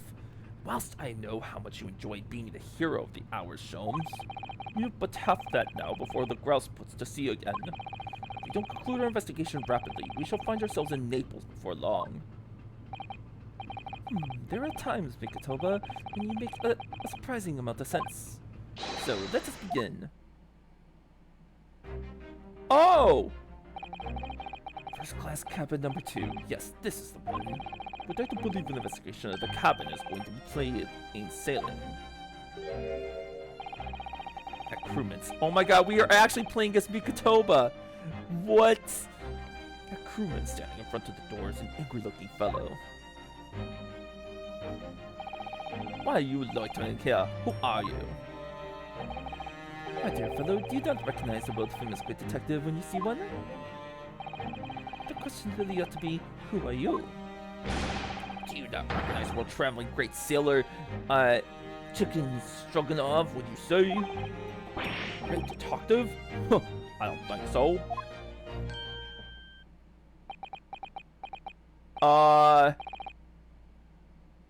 You have Sholmes. What? You have Sholmes written on your arm, silly. It's like tattooed on. Do you see that, Megatoba? It would appear that this man is a devoted follower of mine. Goodness me, is that a tattoo that says Sholmes? I must say, while such adoration is flattering naturally, it does leave me a little cold. What are you talking about? Leave now! How distressing, my loyal devotee knows me only by name and not by appearance. And yet, I already know a great deal about you, sir. You have a brother, I believe. Like yourself, he's a shipman. Pause your check. Alright, I sat up a little more. Currently traveling the world aboard a Russian steamship, in fact. How could you know this? Elementary, my dear Megatoba. I'm sure it was. 3 days ago, I was bound for London aboard this ship, you see. He ships men? Yeah, Guyan, does he? That's so weird, Naomi. That makes no sense. Excuse me. We're looking for one of my fellow passengers, a man by the name of Chikoku. There is no one with this name on board. But we know that he purchased a ticket for passage. Ah, you mean Easterman. You left ship 2 hours ago. Here at Dunkirk. Said something about emergency, I think. What? Why are you shipping me with me? What? Are you sure? So Shishiro's realized that we're after him, has he? This cabin is the one behind you. We should like to investigate, please. No. I have orders not to let even mouse inside. No, I'm not fucking myself. Au revoir. Megatoba, be a good man and draw the sailor's attention away, would you? It goes on excuse that he leaves the area. Doesn't great detective see that even sailors have ears, both left and right? Rip. Curses! The plan is ruined. And you have only yourself to blame, I'm afraid, Sholmes. Forget it. Cabin door is locked. If I am not here, you cannot get inside. Megatoba, I'm sure you haven't forgotten my special talent, have you? Opening and lock? Within a mere 5 seconds. If you so kind as to afford me the requisite time, old friend, in your typically accommodating manner. How could I refuse such a typically unappealing request, old friend? So I need to distract that burly sailor for 5 seconds, do I? Good man, so the game is afoot. Oh my god, we can... This is wild. We got a whole second thing to do. That's another first-class cabinet, yet its door is completely unguarded. Empty as well. I had a quick look inside earlier. Though I confess I didn't investigate the wardrobe. There may very well be a young Japanese fellow inside, perspiring merrily. If you're referring to Naruhodo, you know very well that he's currently perspiring merrily in court. Does it not strike you down, Mikitoba? Why the man stands guard only in front of this cabin, when both are apparently vacant? True! This would appear to be an alarm bell. All hell would break loose if that thing were to ring. The whole crew would know about it. No, that's too much. No, I think not. That would never work, surely. You can concoct under distraction.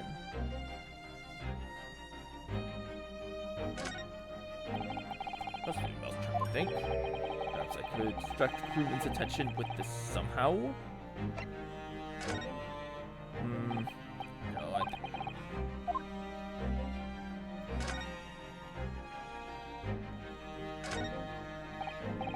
Ah, the switch for the electrical ones. Perhaps if I were to turn off the lights, the crewman wouldn't be able to see what we were doing?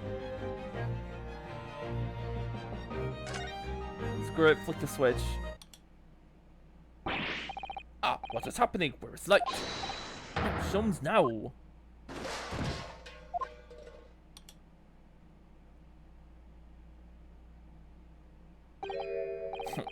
Nobody there.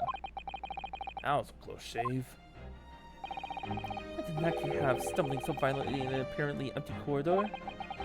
Do be quiet, Sholmes. I shall have to think of another approach. Well, that didn't work.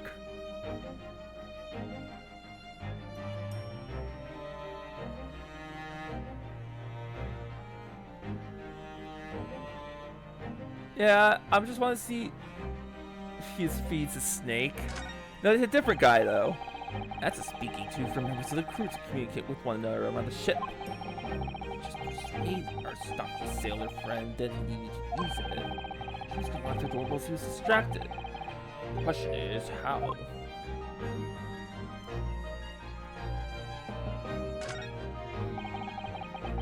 That's the way back to the deck, where we currently can't give up on this now. Nope, this is a different ship. His brother was the one that liked the snake, that had the snake pet.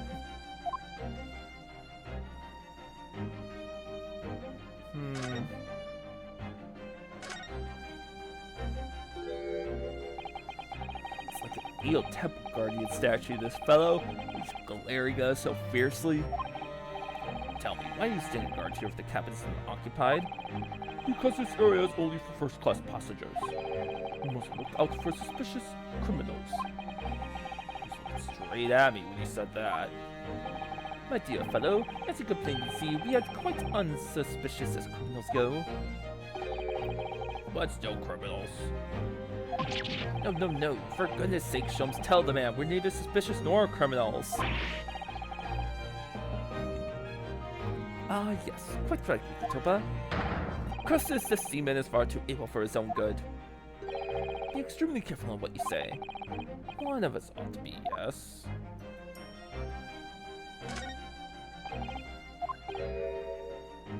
Let's try it. Choo choo! That sounds like Big Mouse in trap. Choo choo! I will bring bucket of water later and put out of misery. I don't like the sound of that. In any case, my dear fellow, that was quite unconvincing. Only Japanese mice make a true sound. Really, Sholmes? Pray tell, what does sound do Russian mice make? Naturally. Though also quite unconvincing, I readily admit. So go ahead, Mikitoba, do a pee-pee this time. No, thank you. I'm sure I could come up with an alternative solution. I'm not saying pee-pee. Well, I guess pull the alarm.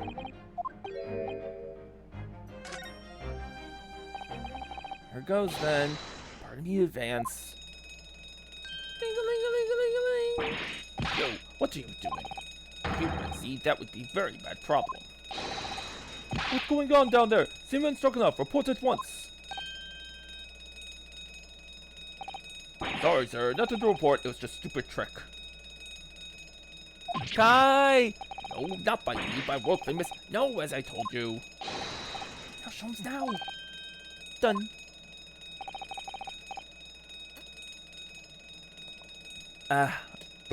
Water. Not even 5 seconds, eh? Well, don't just stand up and up and leave you but here we go. Oh, yes. Hello, hello. So what is in here? And why are we after Jikoku? Number 3rd on the SS Grouse. First class cabin number 2. This is a mess of a room. Good gracious. It would appear that the occupants of this cabin did indeed disembark rather hurriedly. That's the judge's clothes there. Those clothes on the floor there. There's Aeschylus without question. Well, it seems we were just a little too late. Yes, by about 2 hours. Still, whilst we're here, we should investigate thoroughly. There may well be 2 hours worth of clues to find in here. But that burly crewman may return at any moment, Sholmes. Indeed, it may. Which makes this all the more thrilling. Okay. We'll start with the wardrobe. According to the report I was given, Naruhodo was concealing himself in the Sogi's wardrobe. Indeed he was, and it was of a similar size to this one. Ah, you must climb inside yourself, my dear fellow. What? Whatever for? It was the sight of my first faithful meeting with Mr. Naruhodo.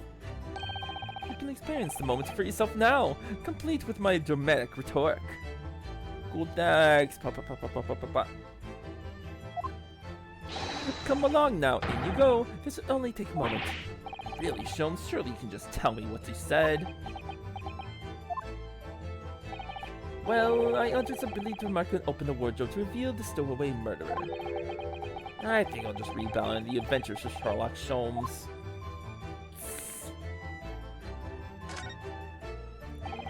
Quite the exquisite glass, I must say. See here how it... Is something wrong, Sholmes? You suddenly trailed off.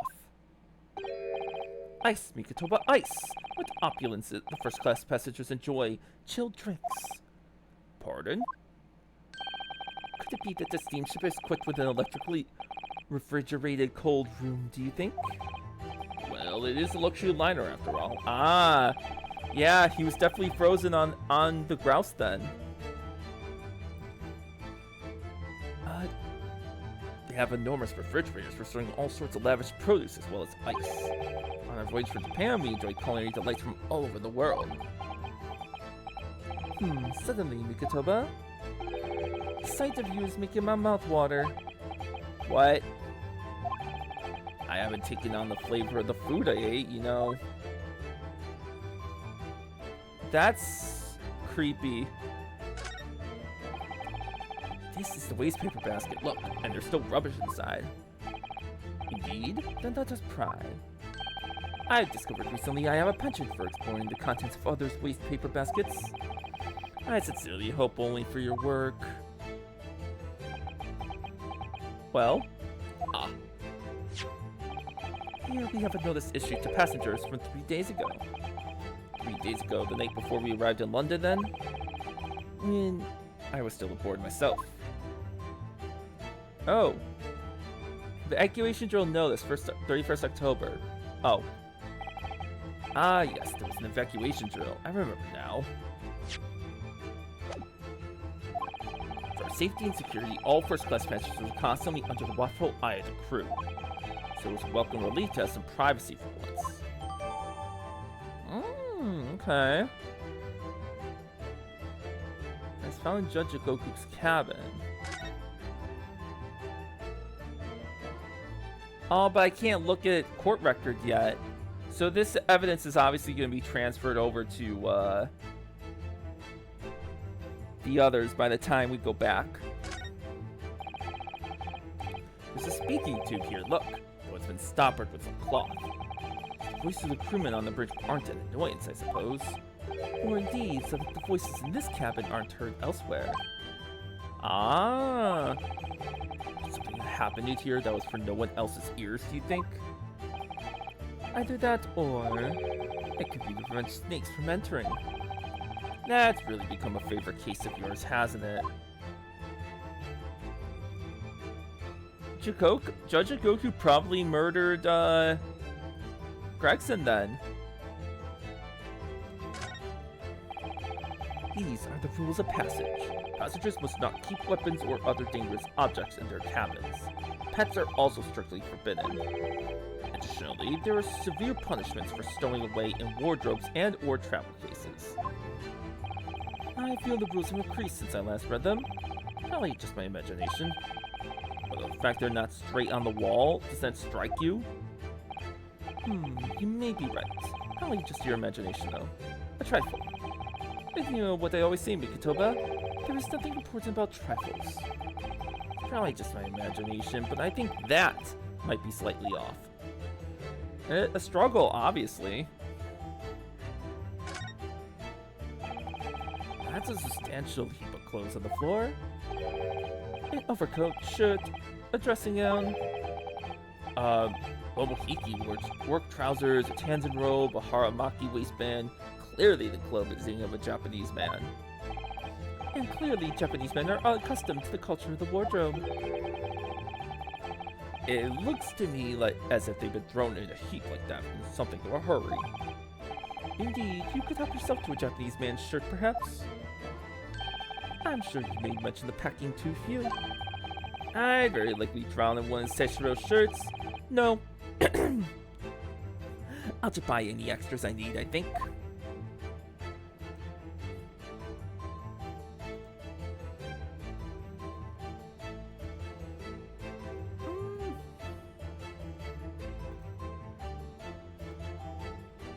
More people complimenting my food.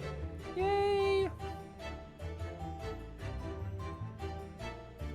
Hold on, I gotta respond.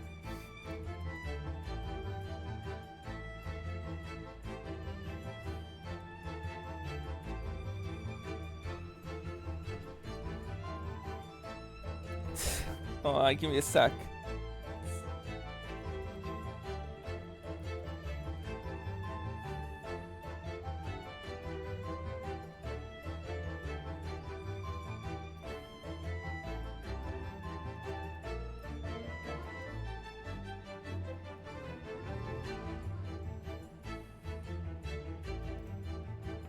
God, I swear they heard from Rosa in regards to sauce.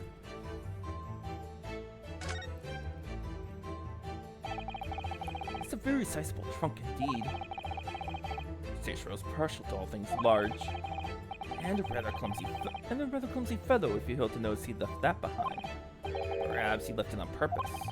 It's lighter than you might think, but still a hindrance to a speedy escape.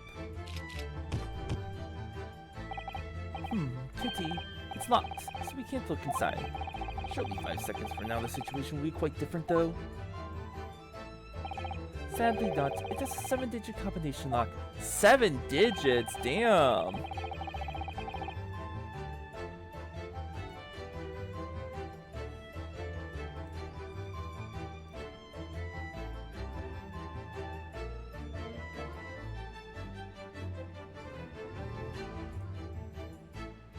And I'm not in a more so enough mood to work through all the combinations at present. Rip.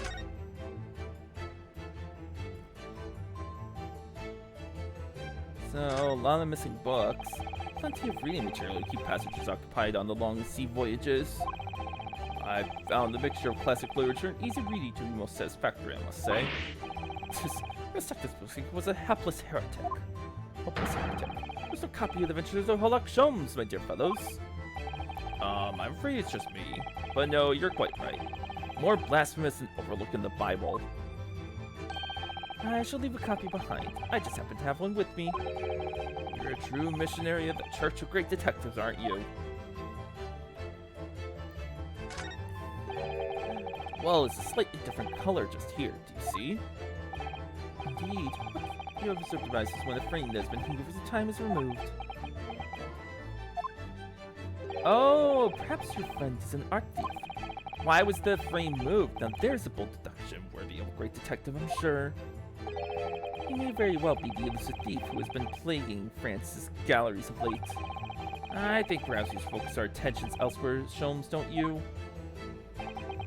That outline on the wall. I feel as though we might have spotted something of a similar shape and size elsewhere. Uh-oh. You are still here? Ah, Able Seaman Stroganoff. Hello again. I was beginning to think you'd never materialize. You are waiting for me? Of course. I was expecting you to burst in with a hearty Russian profanity far sooner. I was in trouble with Captain because of a trick you played before. Poor innocent chicken. It's all your fault. Ship is leaving port soon. Get off now. Of course, we shall disembark presently, my dear fellow. But first, there is something that must be done. What are you talking about? Why, naturally, the debunking of your deceit and the bearing of the truth. Coy? I'm afraid I see through your lies. For one thing, Mr. Jaguk has not yet left this vessel at all. Ah! And for another, my dear Seaman Stroganoff, you know exactly where the man is as you speak, don't you? How can you? Good gracious, Sholmes, you forgot out all of it? What? It's really been too long, hasn't it, old friend? 10 years, no less. Oh my god, we're doing another one now? So, would you care to join me for a dance of my inimitable logic and reasoning? That will please me more. Oh my god, Mikatoba actually loves these. What's this? We have but minutes until the vessel puts to sea. No games now. Oh my god! They're actually doing a team up! Time is of the essence. Oh, that's cool!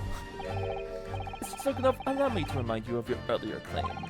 You told us that Goku left the ship some 2 hours ago. That is what I said. Sadly, that was a rather clumsy lie. You see, there was something in this room that quite clearly contradicts it. What? Ah, yes, of course. I see you've noted it too, Mikatoba. Then please, do take the lead. What's in this cabin shows the impossibility of Jigoku having disembarked 2 hours ago. Let's see what the last 3 years have done to your observation skills then, Mikatoba. Oh my god! Naomi! This is the proper team up! Sholmes always started it, and that led Mikatoba to state what it was. This was the missing piece for Sholmes this entire time. That's cool. It's been 10 years since you last did this, Sholmes, not 3.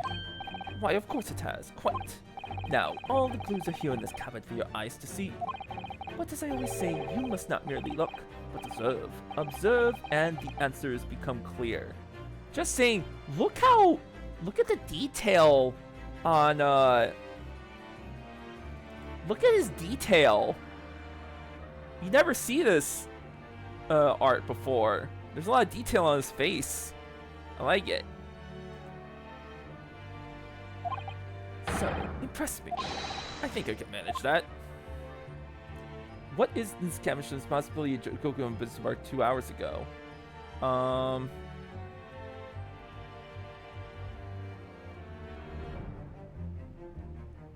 I can't look at it.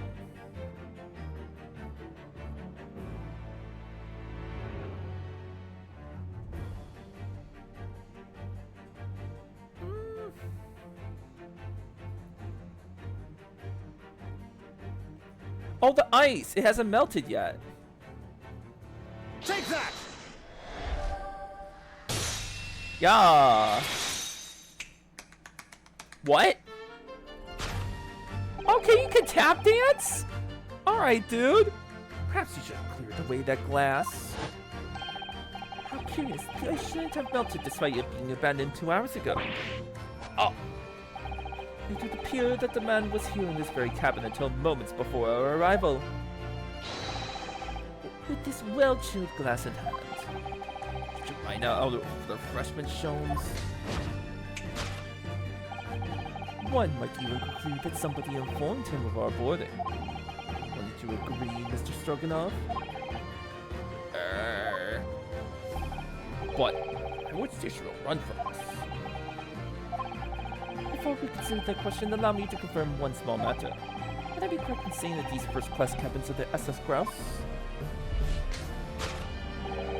are the same ones in which you and Mr. Jigoku were accommodated on your voyage from Japan? Oh, that's right, they are. I was in the cabin next door and Seishiro was, yes, 50 days in this very cabin during our voyage. As I suspected, for you see, there were traces in this cabin of a dark secret that Mr. Jigoku had to hide. What traces? What? I know nothing about this. Oh, this is news to you, is it, Mr. Stroganoff? What exactly are you getting at? As I said, there are traces in this cabin of nefarious activity. Something that appears out of place, which I'm quite sure won't have escaped your notice. Something out of place in here? That's the key to this, Mikotoba. The remnants of the dark deed that took place in here are being masked by something quite incongruous. I must say I didn't foresee ever doing this dance of deduction with you again, Mikotoba. Oh, quite. No worries, Naomi, welcome back. We're doing another Sholmes deduction, but this is the proper team up it's always been. Because Sholmes didn't have... Oh, you never left. Okay. Well, I love this right now. Oh, quite. But life is full of unexpected twists and turns, as we all know. Now then, let's see if I can't uncover the truth here. Yes, you have the floor, my dear fellow. The idea took place here being masked by something... This. Take that! Yeah, the rules of passage. He really does the dance every time. Not that, but...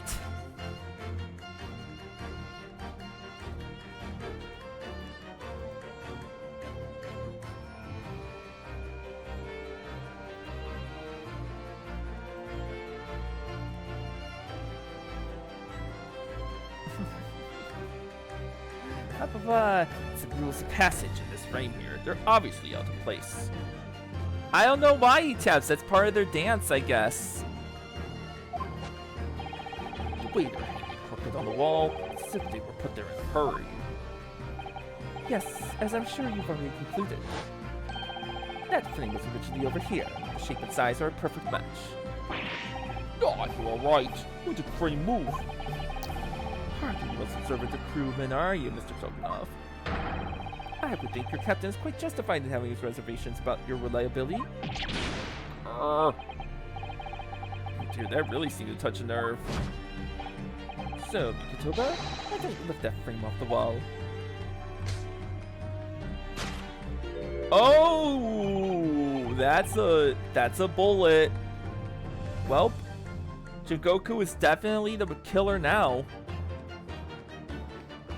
That looks like a bullet hole. What? Who has been shooting walls? I see. The projectile has been removed. Clearly, the careful occupant of this room has already disposed of it. Now then, Mr. Stroganoff. Oh! I have the distinct impression that you're attempting to shield said occupants. I don't know what you were talking about. Why would I try to protect Eastern Stranger? Ah, so we're talking about the same man, I see. Good. Oh!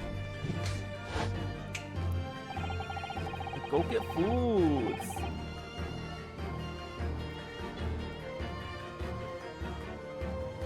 I'm sure we can get to the bottom of this in no time, aren't you? There's some very noteworthy evidence.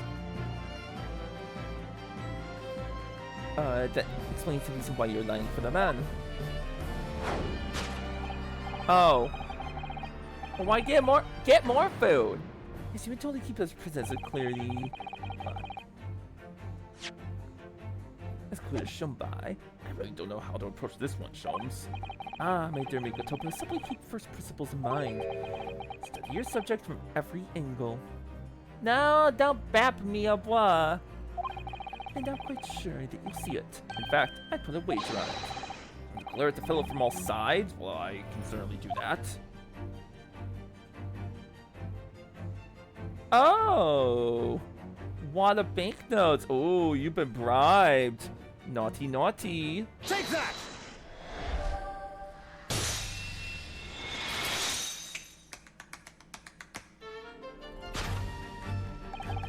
It's almost obvious for words. Quite the universal language of the world. Money. Oh. And I, with the Eastern fellow in question, is Seishiro Jingoku, yes. Gah.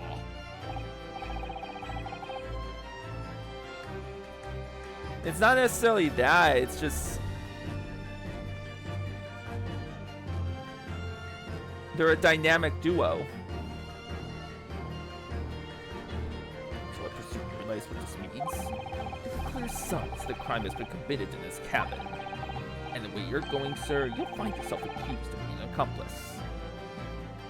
Because, to be fair, Sholmes is laying out the framework, is that Mikotoba, by being guided by Sholmes through each step, is able to point out the thing. What? I believe you know, Mr. Sokunov. You know when Mr. Jogoku is hiding at a precise moment in time. As always, Mikotoba, in methods of deduction, the furtive glance is your unfaltering ally. Yes, I think you're onto something there, Sholmes. You found the chink in this burly fellow's armor. We need only follow the man's gaze to know where our prey is hiding. The slightest flicker of the pupils, a minutely delayed blink. Nothing escapes my attention, even that which is barely perceptible. You could hardly call this barely perceptible, Sholmes. Au revoir! I got the cute bunny on my lap. The man's turned his tired head. It's not exactly what you describe as a furtive glance, is it? It's almost too obvious. We shall leave your tapping toes aside, my dear fellow. Well... Take that! The large trunk, obviously.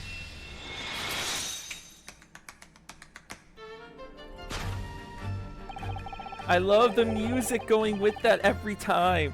You turned immediately to look at this large trunk, didn't you? Oh! The truth is, Seijiro Goku was unable to escape from the ship in time. And is, at this very moment, doing his best to stifle his breath inside this trunk. If he still has a breath to take, I fear may be running dangerously low on air. I imagine he didn't count on us making a nuisance of ourselves for quite so long. I think it would be in everyone's best interest for us to open the trunk as quickly as possible. But how can we? Are you forgetting about this combination lock? We'll know the 7-digit code. The combination lock can't be opened from inside the trunk. Therefore, there must have been an arrangement for somebody to open it after a departure. Of course. In short, before Jigoku had hid himself inside the trunk, he must have told somebody the 7-digit number for the lock. Oh! Sholmes is actually the 7 digits! Yes, I'm sure you confirm, Mr. Stroganov. Yup. It's upside down. So it's a 5?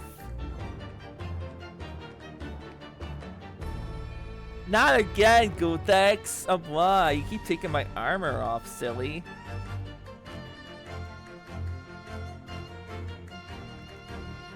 Man, this guy's kinda dumb. Just saying. It's 7 digits, Naomi, not 6. Yeah, it begins and ends with a 5. Yeah, 6. Oh, the third number's a 3, by the way. I got stripped. Oh my goodness. No, I know nothing about combination code. Don't move enough, my good seaman. Nice, Sholmes. Huh? Now, Mikotoba, would you do the honors and open the trunk? What opponent do you expect me? It's a 7-digit number, remember? Quickly now, we have little time.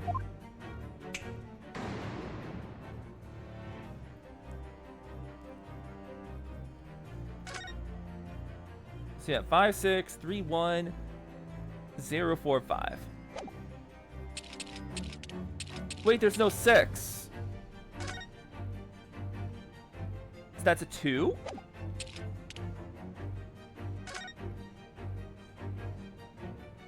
Yeah.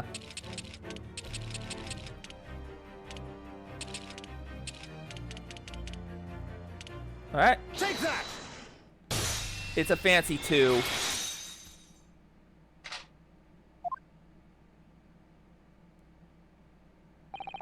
That did it. It's open.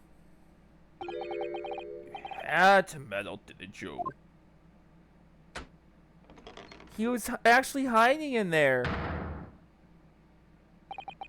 Well, Yujin, you found me now. Seishiro.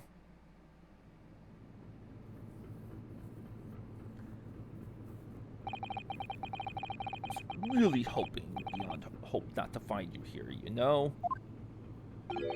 But you're not entirely unsurprised, I take it. No, quite. I just wish it were some other way.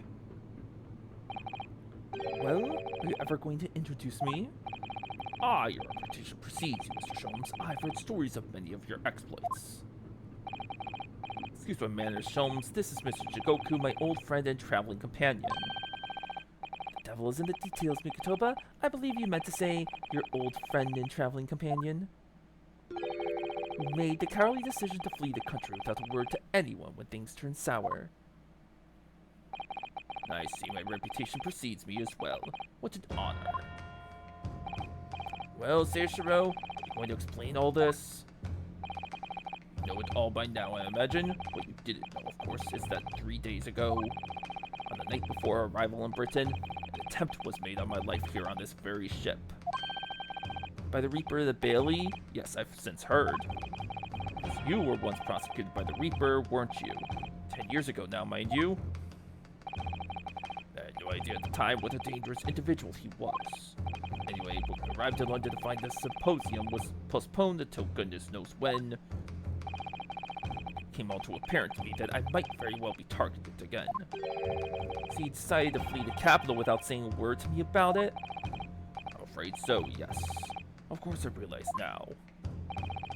I really ought to have confided in you. Somewhat surprising, I must say.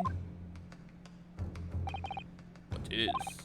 Well, first-class cabins aren't aboard luxury steamships are in very short supply. It's more than a little hard to believe that this one just happened to be available. So says the protagonist of some colorful short stories. Well, I don't care for your opinion. The cabin did just happen to be available, so I purchased a ticket. Here I am.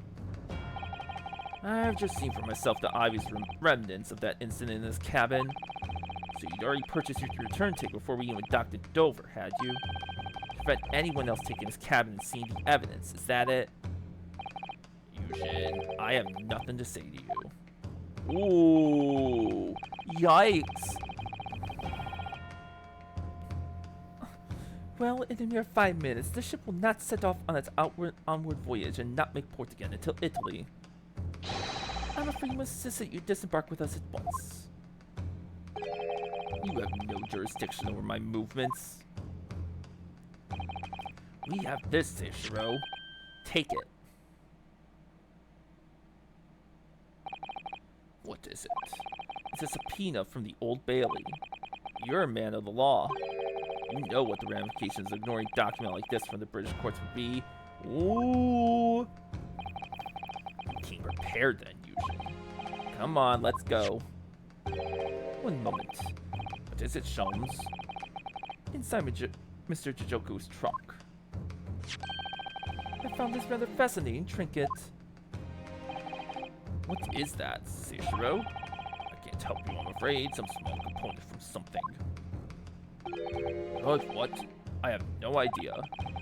Look on his face. I think he generally doesn't know. Oh? Is there something hidden here? So maybe it wasn't Jigoku. He clearly did something, but what is that? Well, let's pocket it as a small souvenir of a brief sojourn in France. Okay.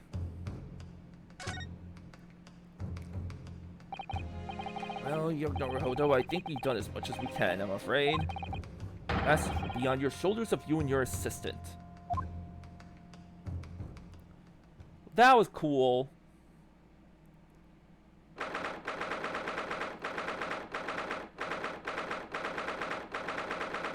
Alright, I'm gonna leave this here. I'm gonna use the bathroom quick. Be right back.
Okay, I'm back. Went to the bathroom, turned off my AC because it was getting really cold in here. Because my room is so small that it can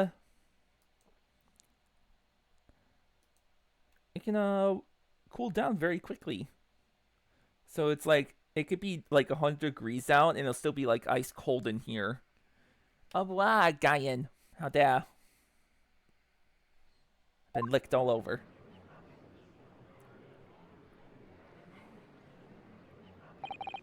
Cosmo Asogi, I know you, and I know you wouldn't lie. But still, there's no doubt that you're holding something back. You know more than you're saying. During the past 30 minutes while this court was adjourned, all possible efforts were expended. But sadly, Mr. Jokoku's whereabouts could not be ascertained. No! We must accept the unfortunate conclusion that Reaper has already done the deed.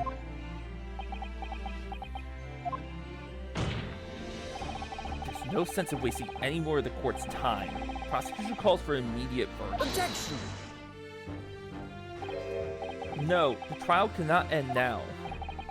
You're a Japanese man, Ryunosuke. You should know when to lay down your sword.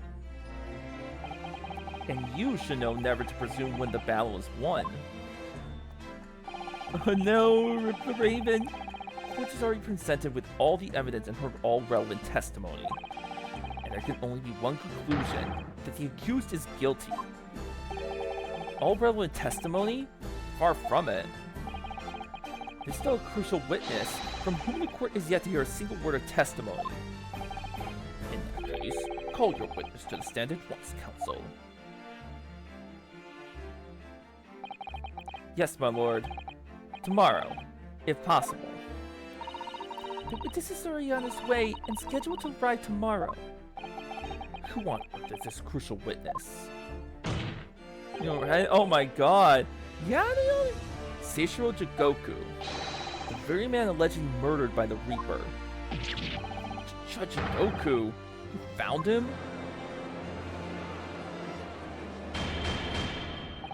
The investigations of every policing resource in the capital suggest that Goku was already dead. How in the name of God did you find the man? He was located in France during the recess, at the port of Dunkirk. Thanks to one of Mr. Herlock Sholmes' famous deductions. Yeah, Yuna? A bois? Herlock Sholmes. Inspector Gregson almost certainly met with Mr. Jigoku on the night of his death. Because along with Prosecutor Sogi, Gregson was on a mission to assassinate the man. Which means that Seishiro Jigoku is the sole witness who can clarify exactly what happened aboard the SS Grouse on the 31st October.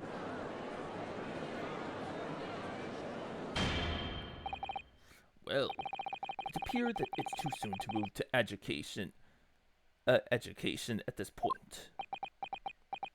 Okay. The prosecution concurs. The court must hear Mr. Jigoku's testimony. No judgment should be passed until all testimony has been considered. In that case, I hereby call the end of today's proceedings. Adjudication. Court will convene at the same hour tomorrow. No objections from either side? No, my lord.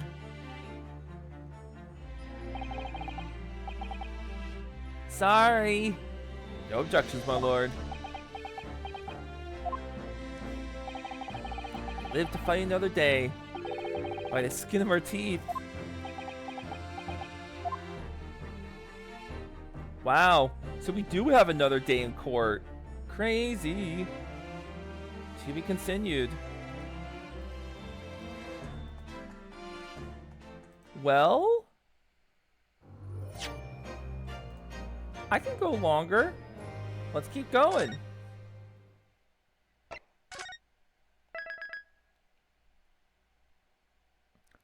Oh wait, there's still an investigation. Oh, we're not done.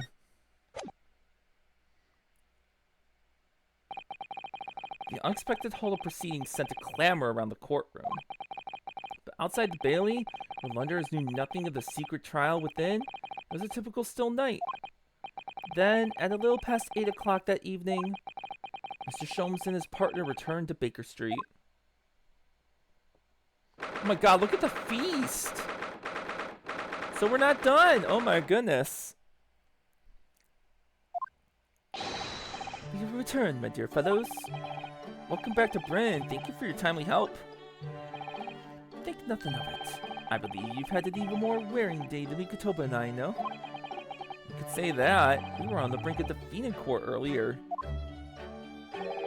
So this Prosecutor Sogi had you on the ropes, did he? And he's your best friend, you say?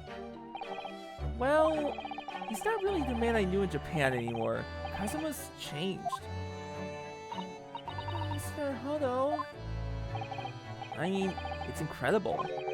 To think that he'd even entertain the idea of acting as the Reaper's assassin. Well, nevertheless, you must introduce me. After all, I've only ever met the young man as a corpse. When all this started, almost a year ago now. Sholmes still hasn't told us the truth about what really happened back then. About the motivation for what he himself described as a great detective's lie. Now then, I must say, it's really quite the journey all the way to France. Well, it isn't our country, Mr. Sholmes. So, what news did Judge Jigoku? We took him to Scotland Yard. The Investigating detectives there have a lot of questions for the man. Poor Professor Mikotoba. It's must be quite a shock for him. Ah, yes, pick this up at the telegraph office on our way home. What is it? Surely you haven't forgotten already. I put upon you for the matter only yesterday. You put upon me, Sholmes. I had to fill out your telegram to Japan and foot the bill as well. Oh, you've had a reply already? That was quick. Oh, so urgent though, Mr. Sholmes. Such matters can wait until later. I'm far too hungry for an evoked conversation at present. Well, that's good news, because supper is ready, everyone. Ah, and what a feast 'tis! If I were none the wiser, I'd think the trial were won already. Ah, more water. Alright, I'm gonna have to go downstairs soon and grab more.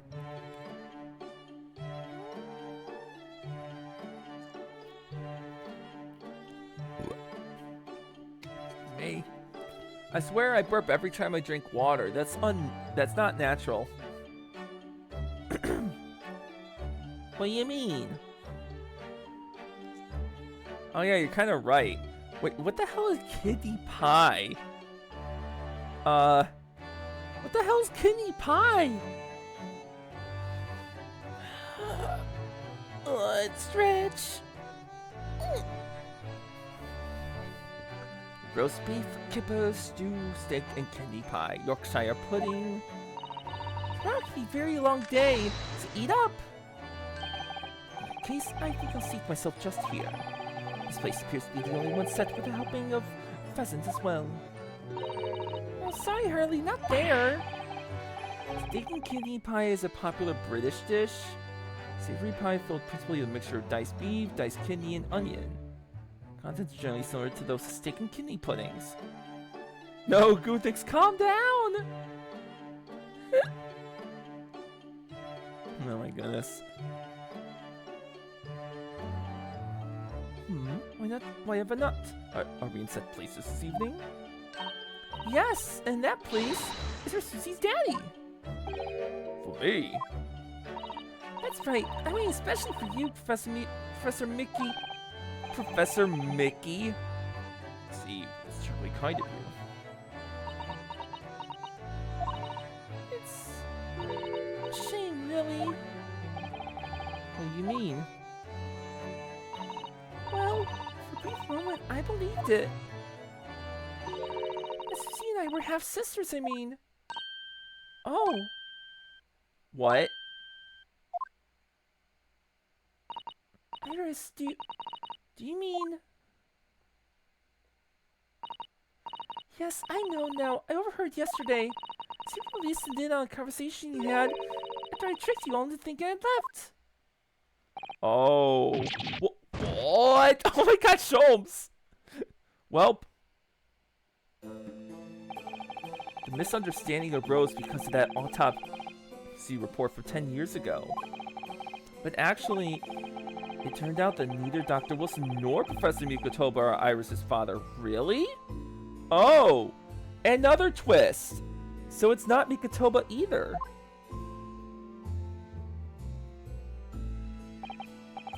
Yes, about that, Iris. You know I know, you can't tell me at the moment. Iris? So they're not related after all. The pheasant is by way of an apology. I'm sorry for eavesdropping. So it's actually pheasant, not turkey. Oh, no, that's quite alright. That's why don't I get any apologetic like pheasant. It's just who is Iris's father? I suppose it's not something we'll be finding out today. So then, let us dine, while the largely pheasant-less plates are still piping hot. Sogi?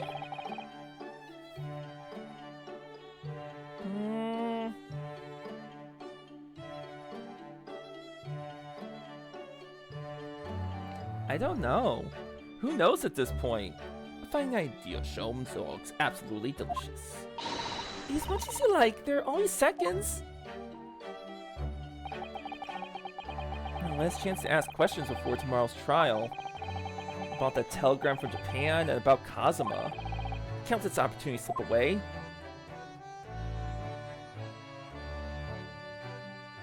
Why are you sitting like that? So it looks like this is just gonna be a short investigation.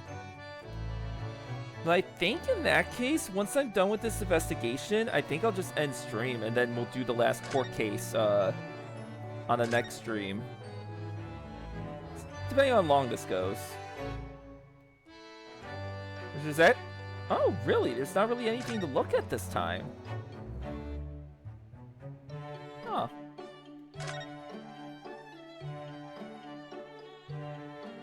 Interesting. Box! Oh no! Yes. Yes, the Blueys are bad. I haven't seen you in forever, Box. How you doing?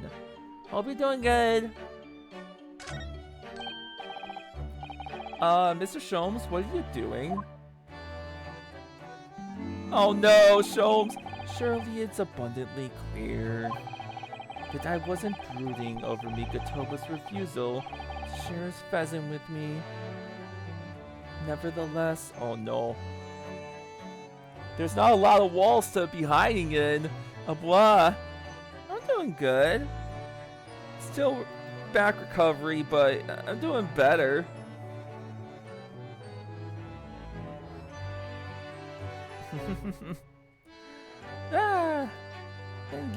And no longer not being as sick. Yes, I felt the need to withdraw from the social circle for a while and look on with hungry eyes. Oh blah. Sorry early, but I cooked that pheasant especially for Susie's daddy. Even though I've played the role of father to you for far longer.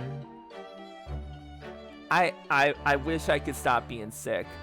I have been a freaking mess for over a year now. It's so bad, Box, I swear. Can we try to cheer up Sholmes? Mr. Sholmes? Can I discuss some things with you?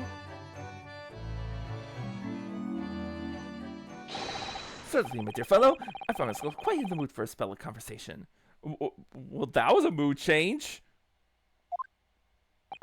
No doubt. You're hungry to learn more of my deep love of game. I can probably contain my curiosity on that one. Yes, yes. You need to look at me in that fashion. In what fashion? It seems that before we discuss the pheasant, we have some rather unpheasant matters to discuss. Bad pun.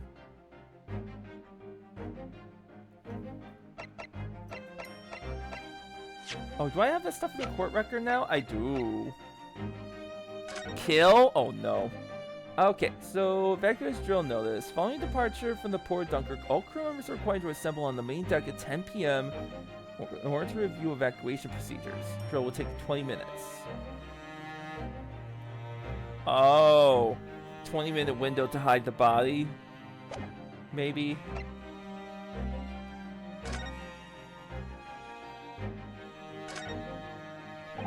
You see these little things all over the place, don't you? It's the part on top of the pocket watch that you twist to set the time, isn't it? It's called the crown, I believe. The watch may be quite useless without one.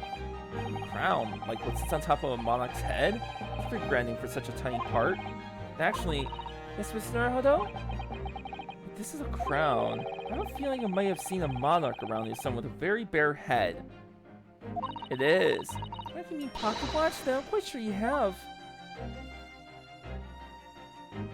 So the fact it was in Jigoku's case means that was the suitcase that Jigoku carried the body in. Ah. Well.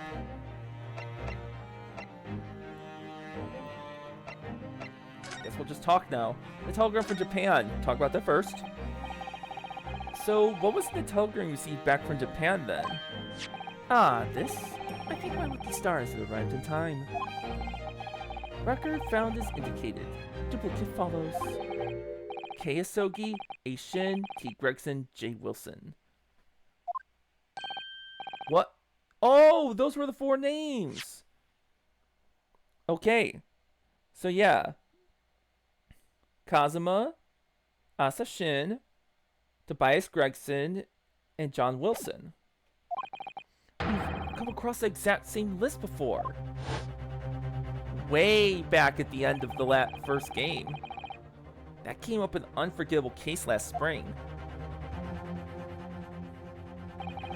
What appeared to be a simple case of an aggravated murder turned out to be masking monumental intrigue. A plot that involved the sale of British governmental secrets to foreign states. Exposing the means by which those secrets were being leaked, we deciphered a fragment of a message. Keisogi, Asashin. No.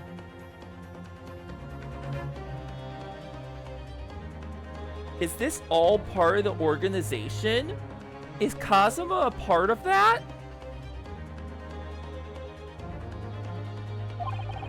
We didn't find the names out until the case was over, and we never did get to the bottom of what they meant. All we knew was that the information had been sent by somebody in the British government to somebody in Japan. So why are the names coming up again now? Yes, where did the sender of your telegram discover that, Mr. Sholmes? I have here the message I had wired yesterday. Allow me to read it to you. Enter Judge Goku's office undetected and investigate telegram records. Expect to find communication from Britain dated 1 year ago. List of 4 names need by tomorrow. Naruhodo. I sent it to a detective I know who specializes in clandestine missions of this nature. You asked Inspector Hasanaga to undertake such an onerous task for you? Wow, bringing him up again? And in my name? I wonder what guise he opted for this time. My dear fellows, it was a matter of great urgency, you understand? Anyway, the list of names was found in Seishiro's office as Sholmes predicted. So you mean that mysterious collection of names that was sent from Britain to Japan was... It was sent to Judge Goku! He was the intended recipient! I don't believe it. But that doesn't answer the question of what the list of names actually signifies. That has to be the organization. I did formulate a hypothesis about that. But without the shred of evidence, I couldn't possibly have shared it. Mr. Sholmes looks deadly serious for once.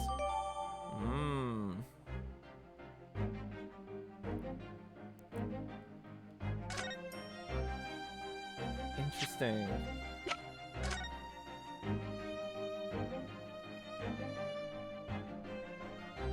Record found is indicated. Duplicate follows. Well, it's interesting that the names are written like that.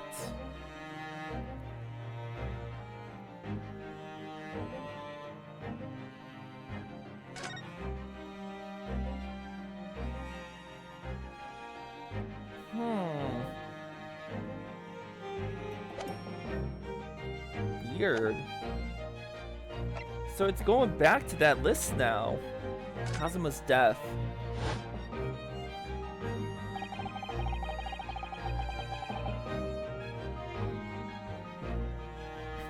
That tragedy we had to go through on SS Buria. It's all for nothing. Kazuma wasn't dead at all. You were completely taken in by the lie you told us. Your great detective's lie. I took no pleasures in deceiving you. However, at the time, all that concerned me was preventing the young man's study tour from taking place, whatever the cost. What? I capitalized on the events that transpired to see that he was sent back to Japan. His remains, you mean? Precisely, Mr. Sato. And then, I made sure that somebody else was sent to Britain instead. My, you mean? The arrangement between our two countries was already in place.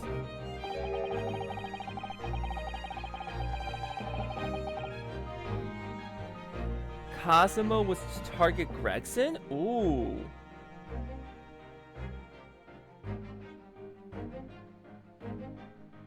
That's true as well. Maybe. That could be it, yeah. Interesting. One university student lawyer and one judicial assistant to be accommodated on a study tour. In other words, by arranging for someone else to fill the place originally intended for Mr. Asogi, I would successfully prevent the man from arriving on the shores for several years at least. Wait, do you mean to say that it was all in aid of stopping Cosmo from coming to Bryn? That's why you... Think back, Mr. Naruhodo. Was there not somebody who quite casually urged you to continue on the voyage to England? The terms of this study tour were negotiated by the Department of Justice in both Great Britain and Japan. In the light of Mr. Asogi's unfortunate death, I'm afraid the study tour can no longer go ahead.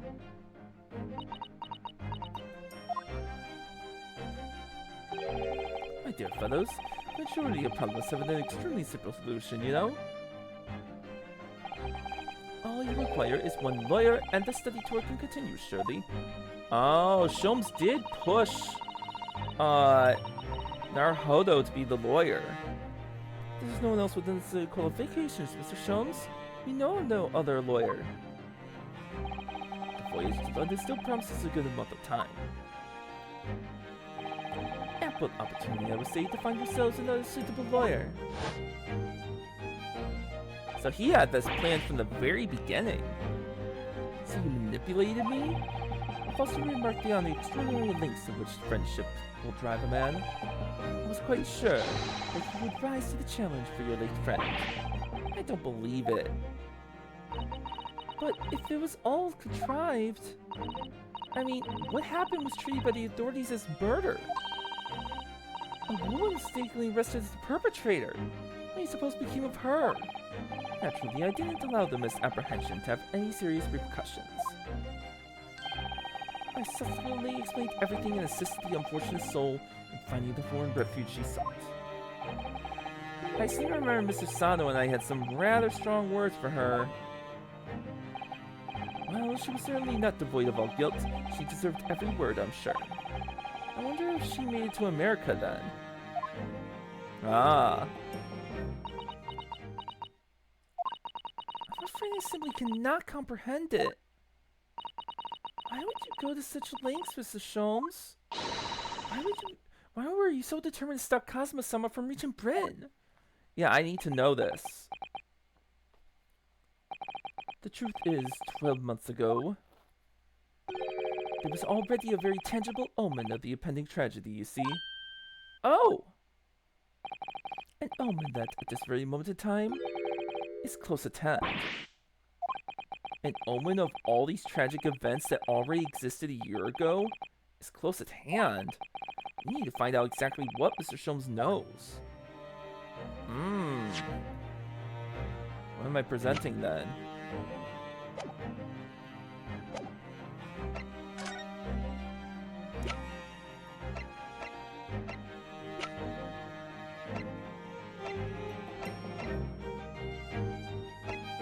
If it was a year ago... Oh. There was no room for doubt with your instructions in this telegram, Mr. Sholmes. You were very clear that it was Judge Goku's office that should be searched, so... You obviously knew that's where the list of names would be found. Kiyosogi, Aishin, T. Gregson, J. Wilson. We only learned of these four names just over 6 months ago now, and only because they appeared as part of the top-secret government communications that were leaked. That's true, yes. But at the time, you were unaware of the background. You see, those four names were wired to Japan. Around 6 months before that, approximately this time last year in fact, when you were both still in Japan. Oh!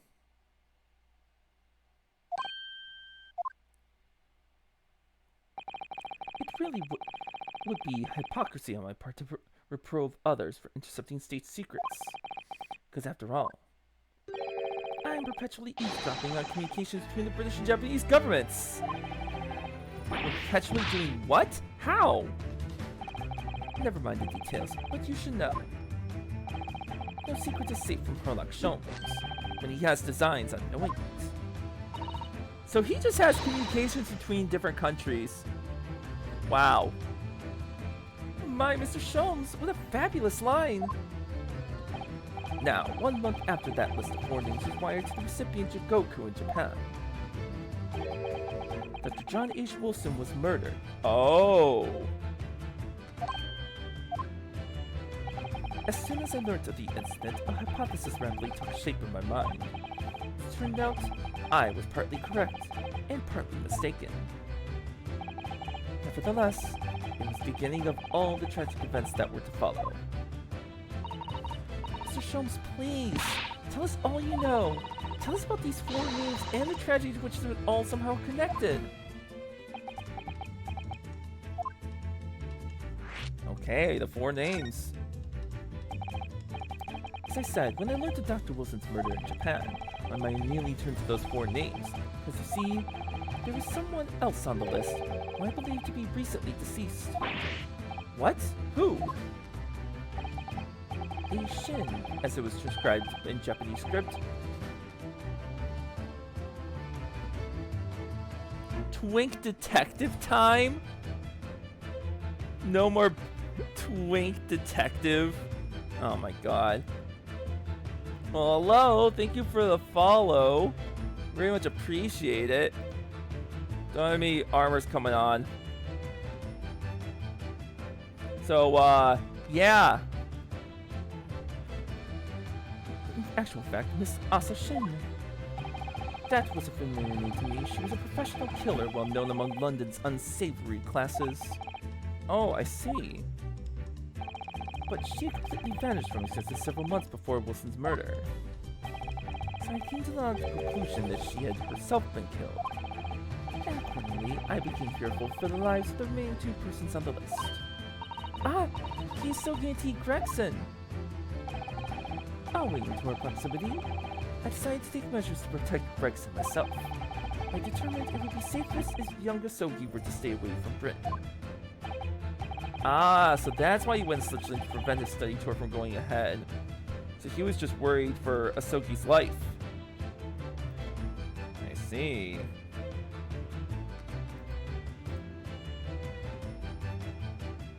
I see.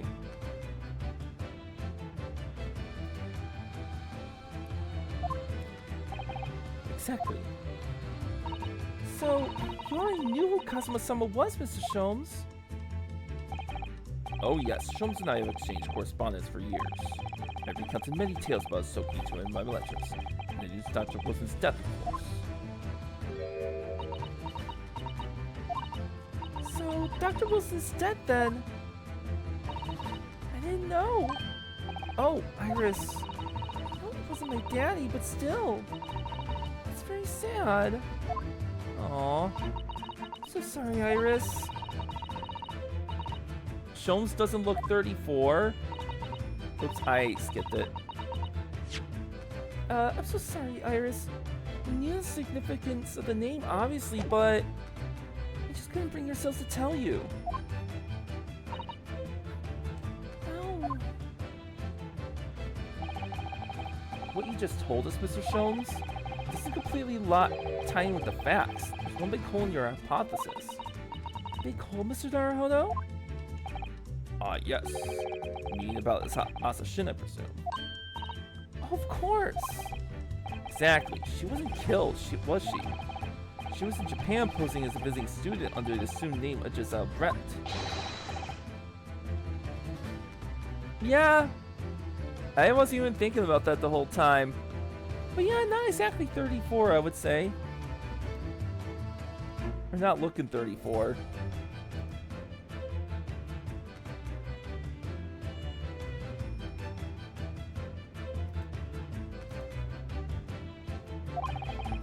I became aware of that fact 2 days ago in the foyer of the Great Waterloo Hotel.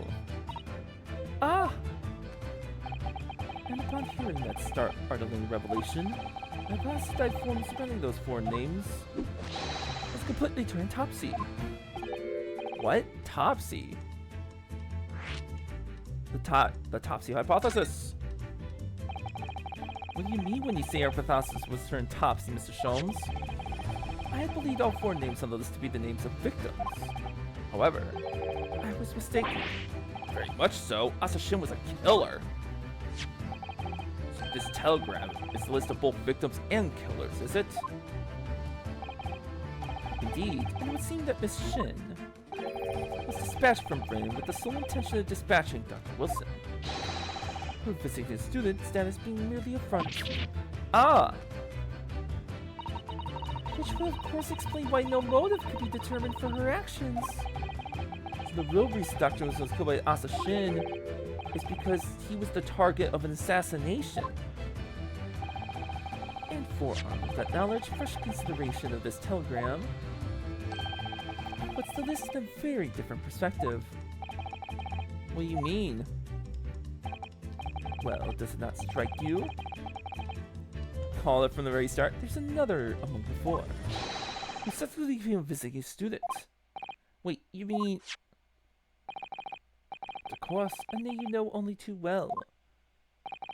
You mean Kazuma? Oh! He did say in court earlier today.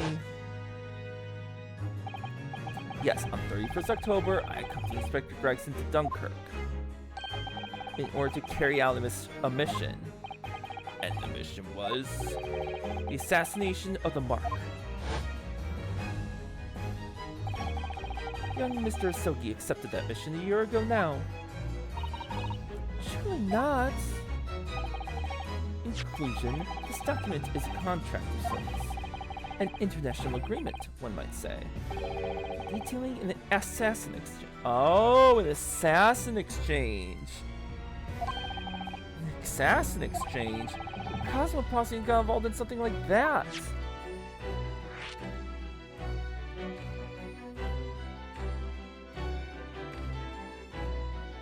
Oh! This is the last case of the second game.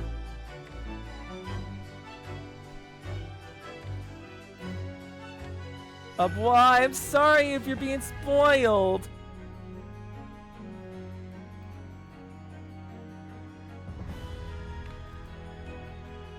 Hey, did I put the title right? The final trial. Is he gone? Oh, I thought that was enough. I have to apologize. You have the memory of a saltine? Oh, jeez. Oh, blah. Assassin exchange. What's going on here? Let's assume that we have two parties, each wishing to dispose of a distinct individual. Those two parties then make a contract to swap their respective assassination targets. That would then be an assassin exchange. Oh, jeez. Well, that the last case of the first game is gonna have a very different perspective since we're kind of referencing that.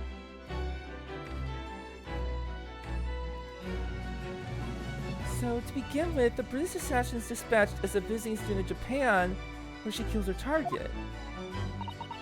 And then the Japanese assassin is dispatched as a visiting student to Britain in order to eliminate his target. It certainly does sound like an exchange. But what on earth is the point? Forget, Naruto, that the British assassin at least escaped conviction, thanks to diplomatic immunity afforded by consular jurisdiction. Oh, right. Such jurisdiction should be null and void under the terms of the new treaty between our two countries. The effect that was brought into play suggests intervention at the very highest levels. Highest levels? Great! The government's involved. These murders were two sides of the same coin, linked, not by a common motive, but by contractual agreement. As such, they appeared utterly unrelated, yet in truth, the assassins were complicit in one singular, devilish scheme. That disassociation and to safeguard a diplomatic community were, I believe, the motivation behind this plot. Wait a minute, Sholmes. This telegram really is describing the exchange of assassins you're suggesting. You mean the Japanese crew's target was never Sessho Jigoku at all? Maybe Asoki's target was actually Inspector Gregson. What?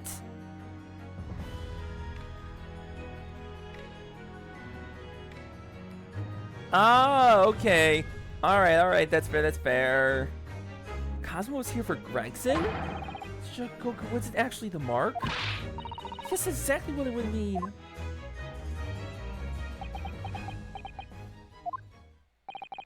I hold myself personally responsible for failing to keep the inspector safe. Mr. Sholmes? I told him of my fears and implored him to seek a transfer to an overseas position. Obviously, with the young pickpocket in tow. Yes, Gina. Come to think of it, Inspector Gregson did mention that to us at the great exhibition. That he'd be transferring to the Paris police and taking Gina with him. Ah. So it was all on Sholmes for that. But without informing me, he engaged in one last assignment, it seems. And sadly, it turned out to be his very last. This is too much to take in. Shit. There's so much. Alright everyone, that's quite enough for all that serious talk for one day. Isn't it early? I mean, look at the time. Ah, quite right, Iris. We must conclude our preparations for tomorrow. What preparations? Well, I think I shall make my way back to my hotel room now. This has certainly been a night to remember. It is a little bit sad, though. I mean, I like the idea of you being my daddy. Because then Susie would have been my big sister. I'm sorry, Iris. I know, Iris. I was thinking quite the same thing. Aw, they would have been happy about it. Were you? Somebody like me would be worthy?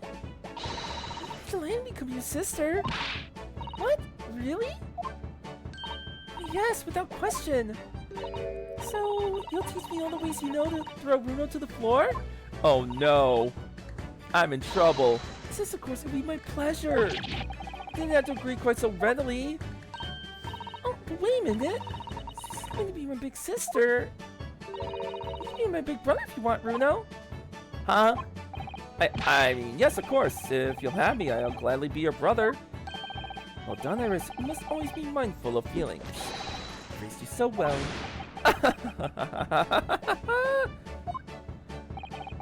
Because being sensitive is your strong suit, naturally. Oh boy. Right, I'm going to work extra hard for tomorrow now. Because it's for my big brother and sister. What's all this talk about preparing for tomorrow? Preparing what? We'll just have to wait and see. Oh. Good luck at court tomorrow. I'm expecting a sterling performance.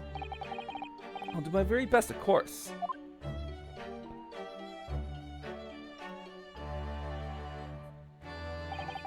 So the overnight break in the trial's proceedings became a crucial turning point.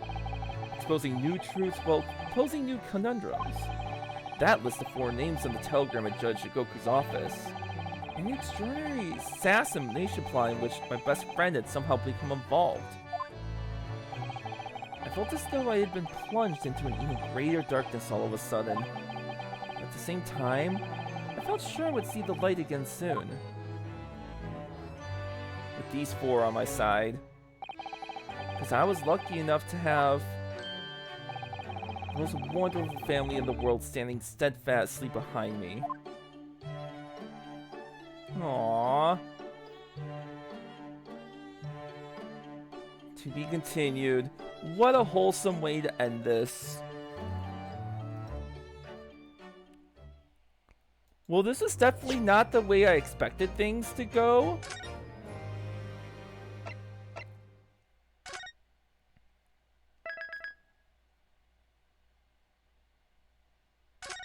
But there's no way. Yeah, there's definitely no way I'd be able to finish this game tonight. So we'll try to finish it next week. Unfortunately, I do have to say goodnight to you all.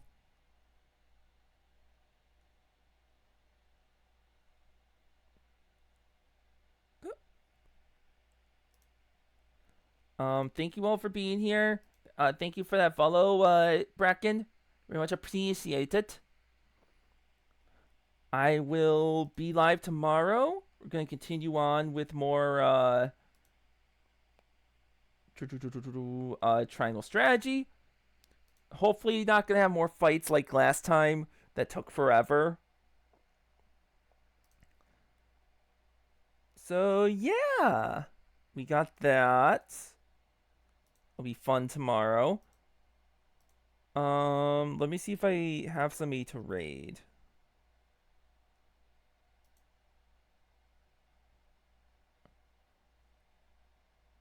Dread Delusion. Okay, I'm very curious on this game.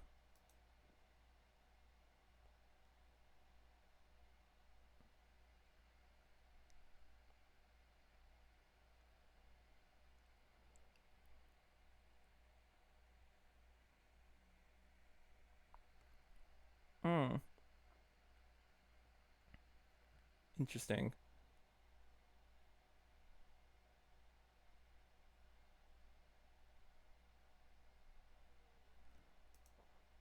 How many people are here? Oh God, when did 6 people get here? Ah, I'm sorry, folks. Stream is ending. I think I'll raid Demi because I'm very curious about the game they're playing. They're playing a game called Dread Delusion. I'm very curious. So, I do hope everybody has a lovely night. I will catch you all tomorrow. If not, sometime later in the week. Got Thursday and Saturday as well. So, take care. Blah.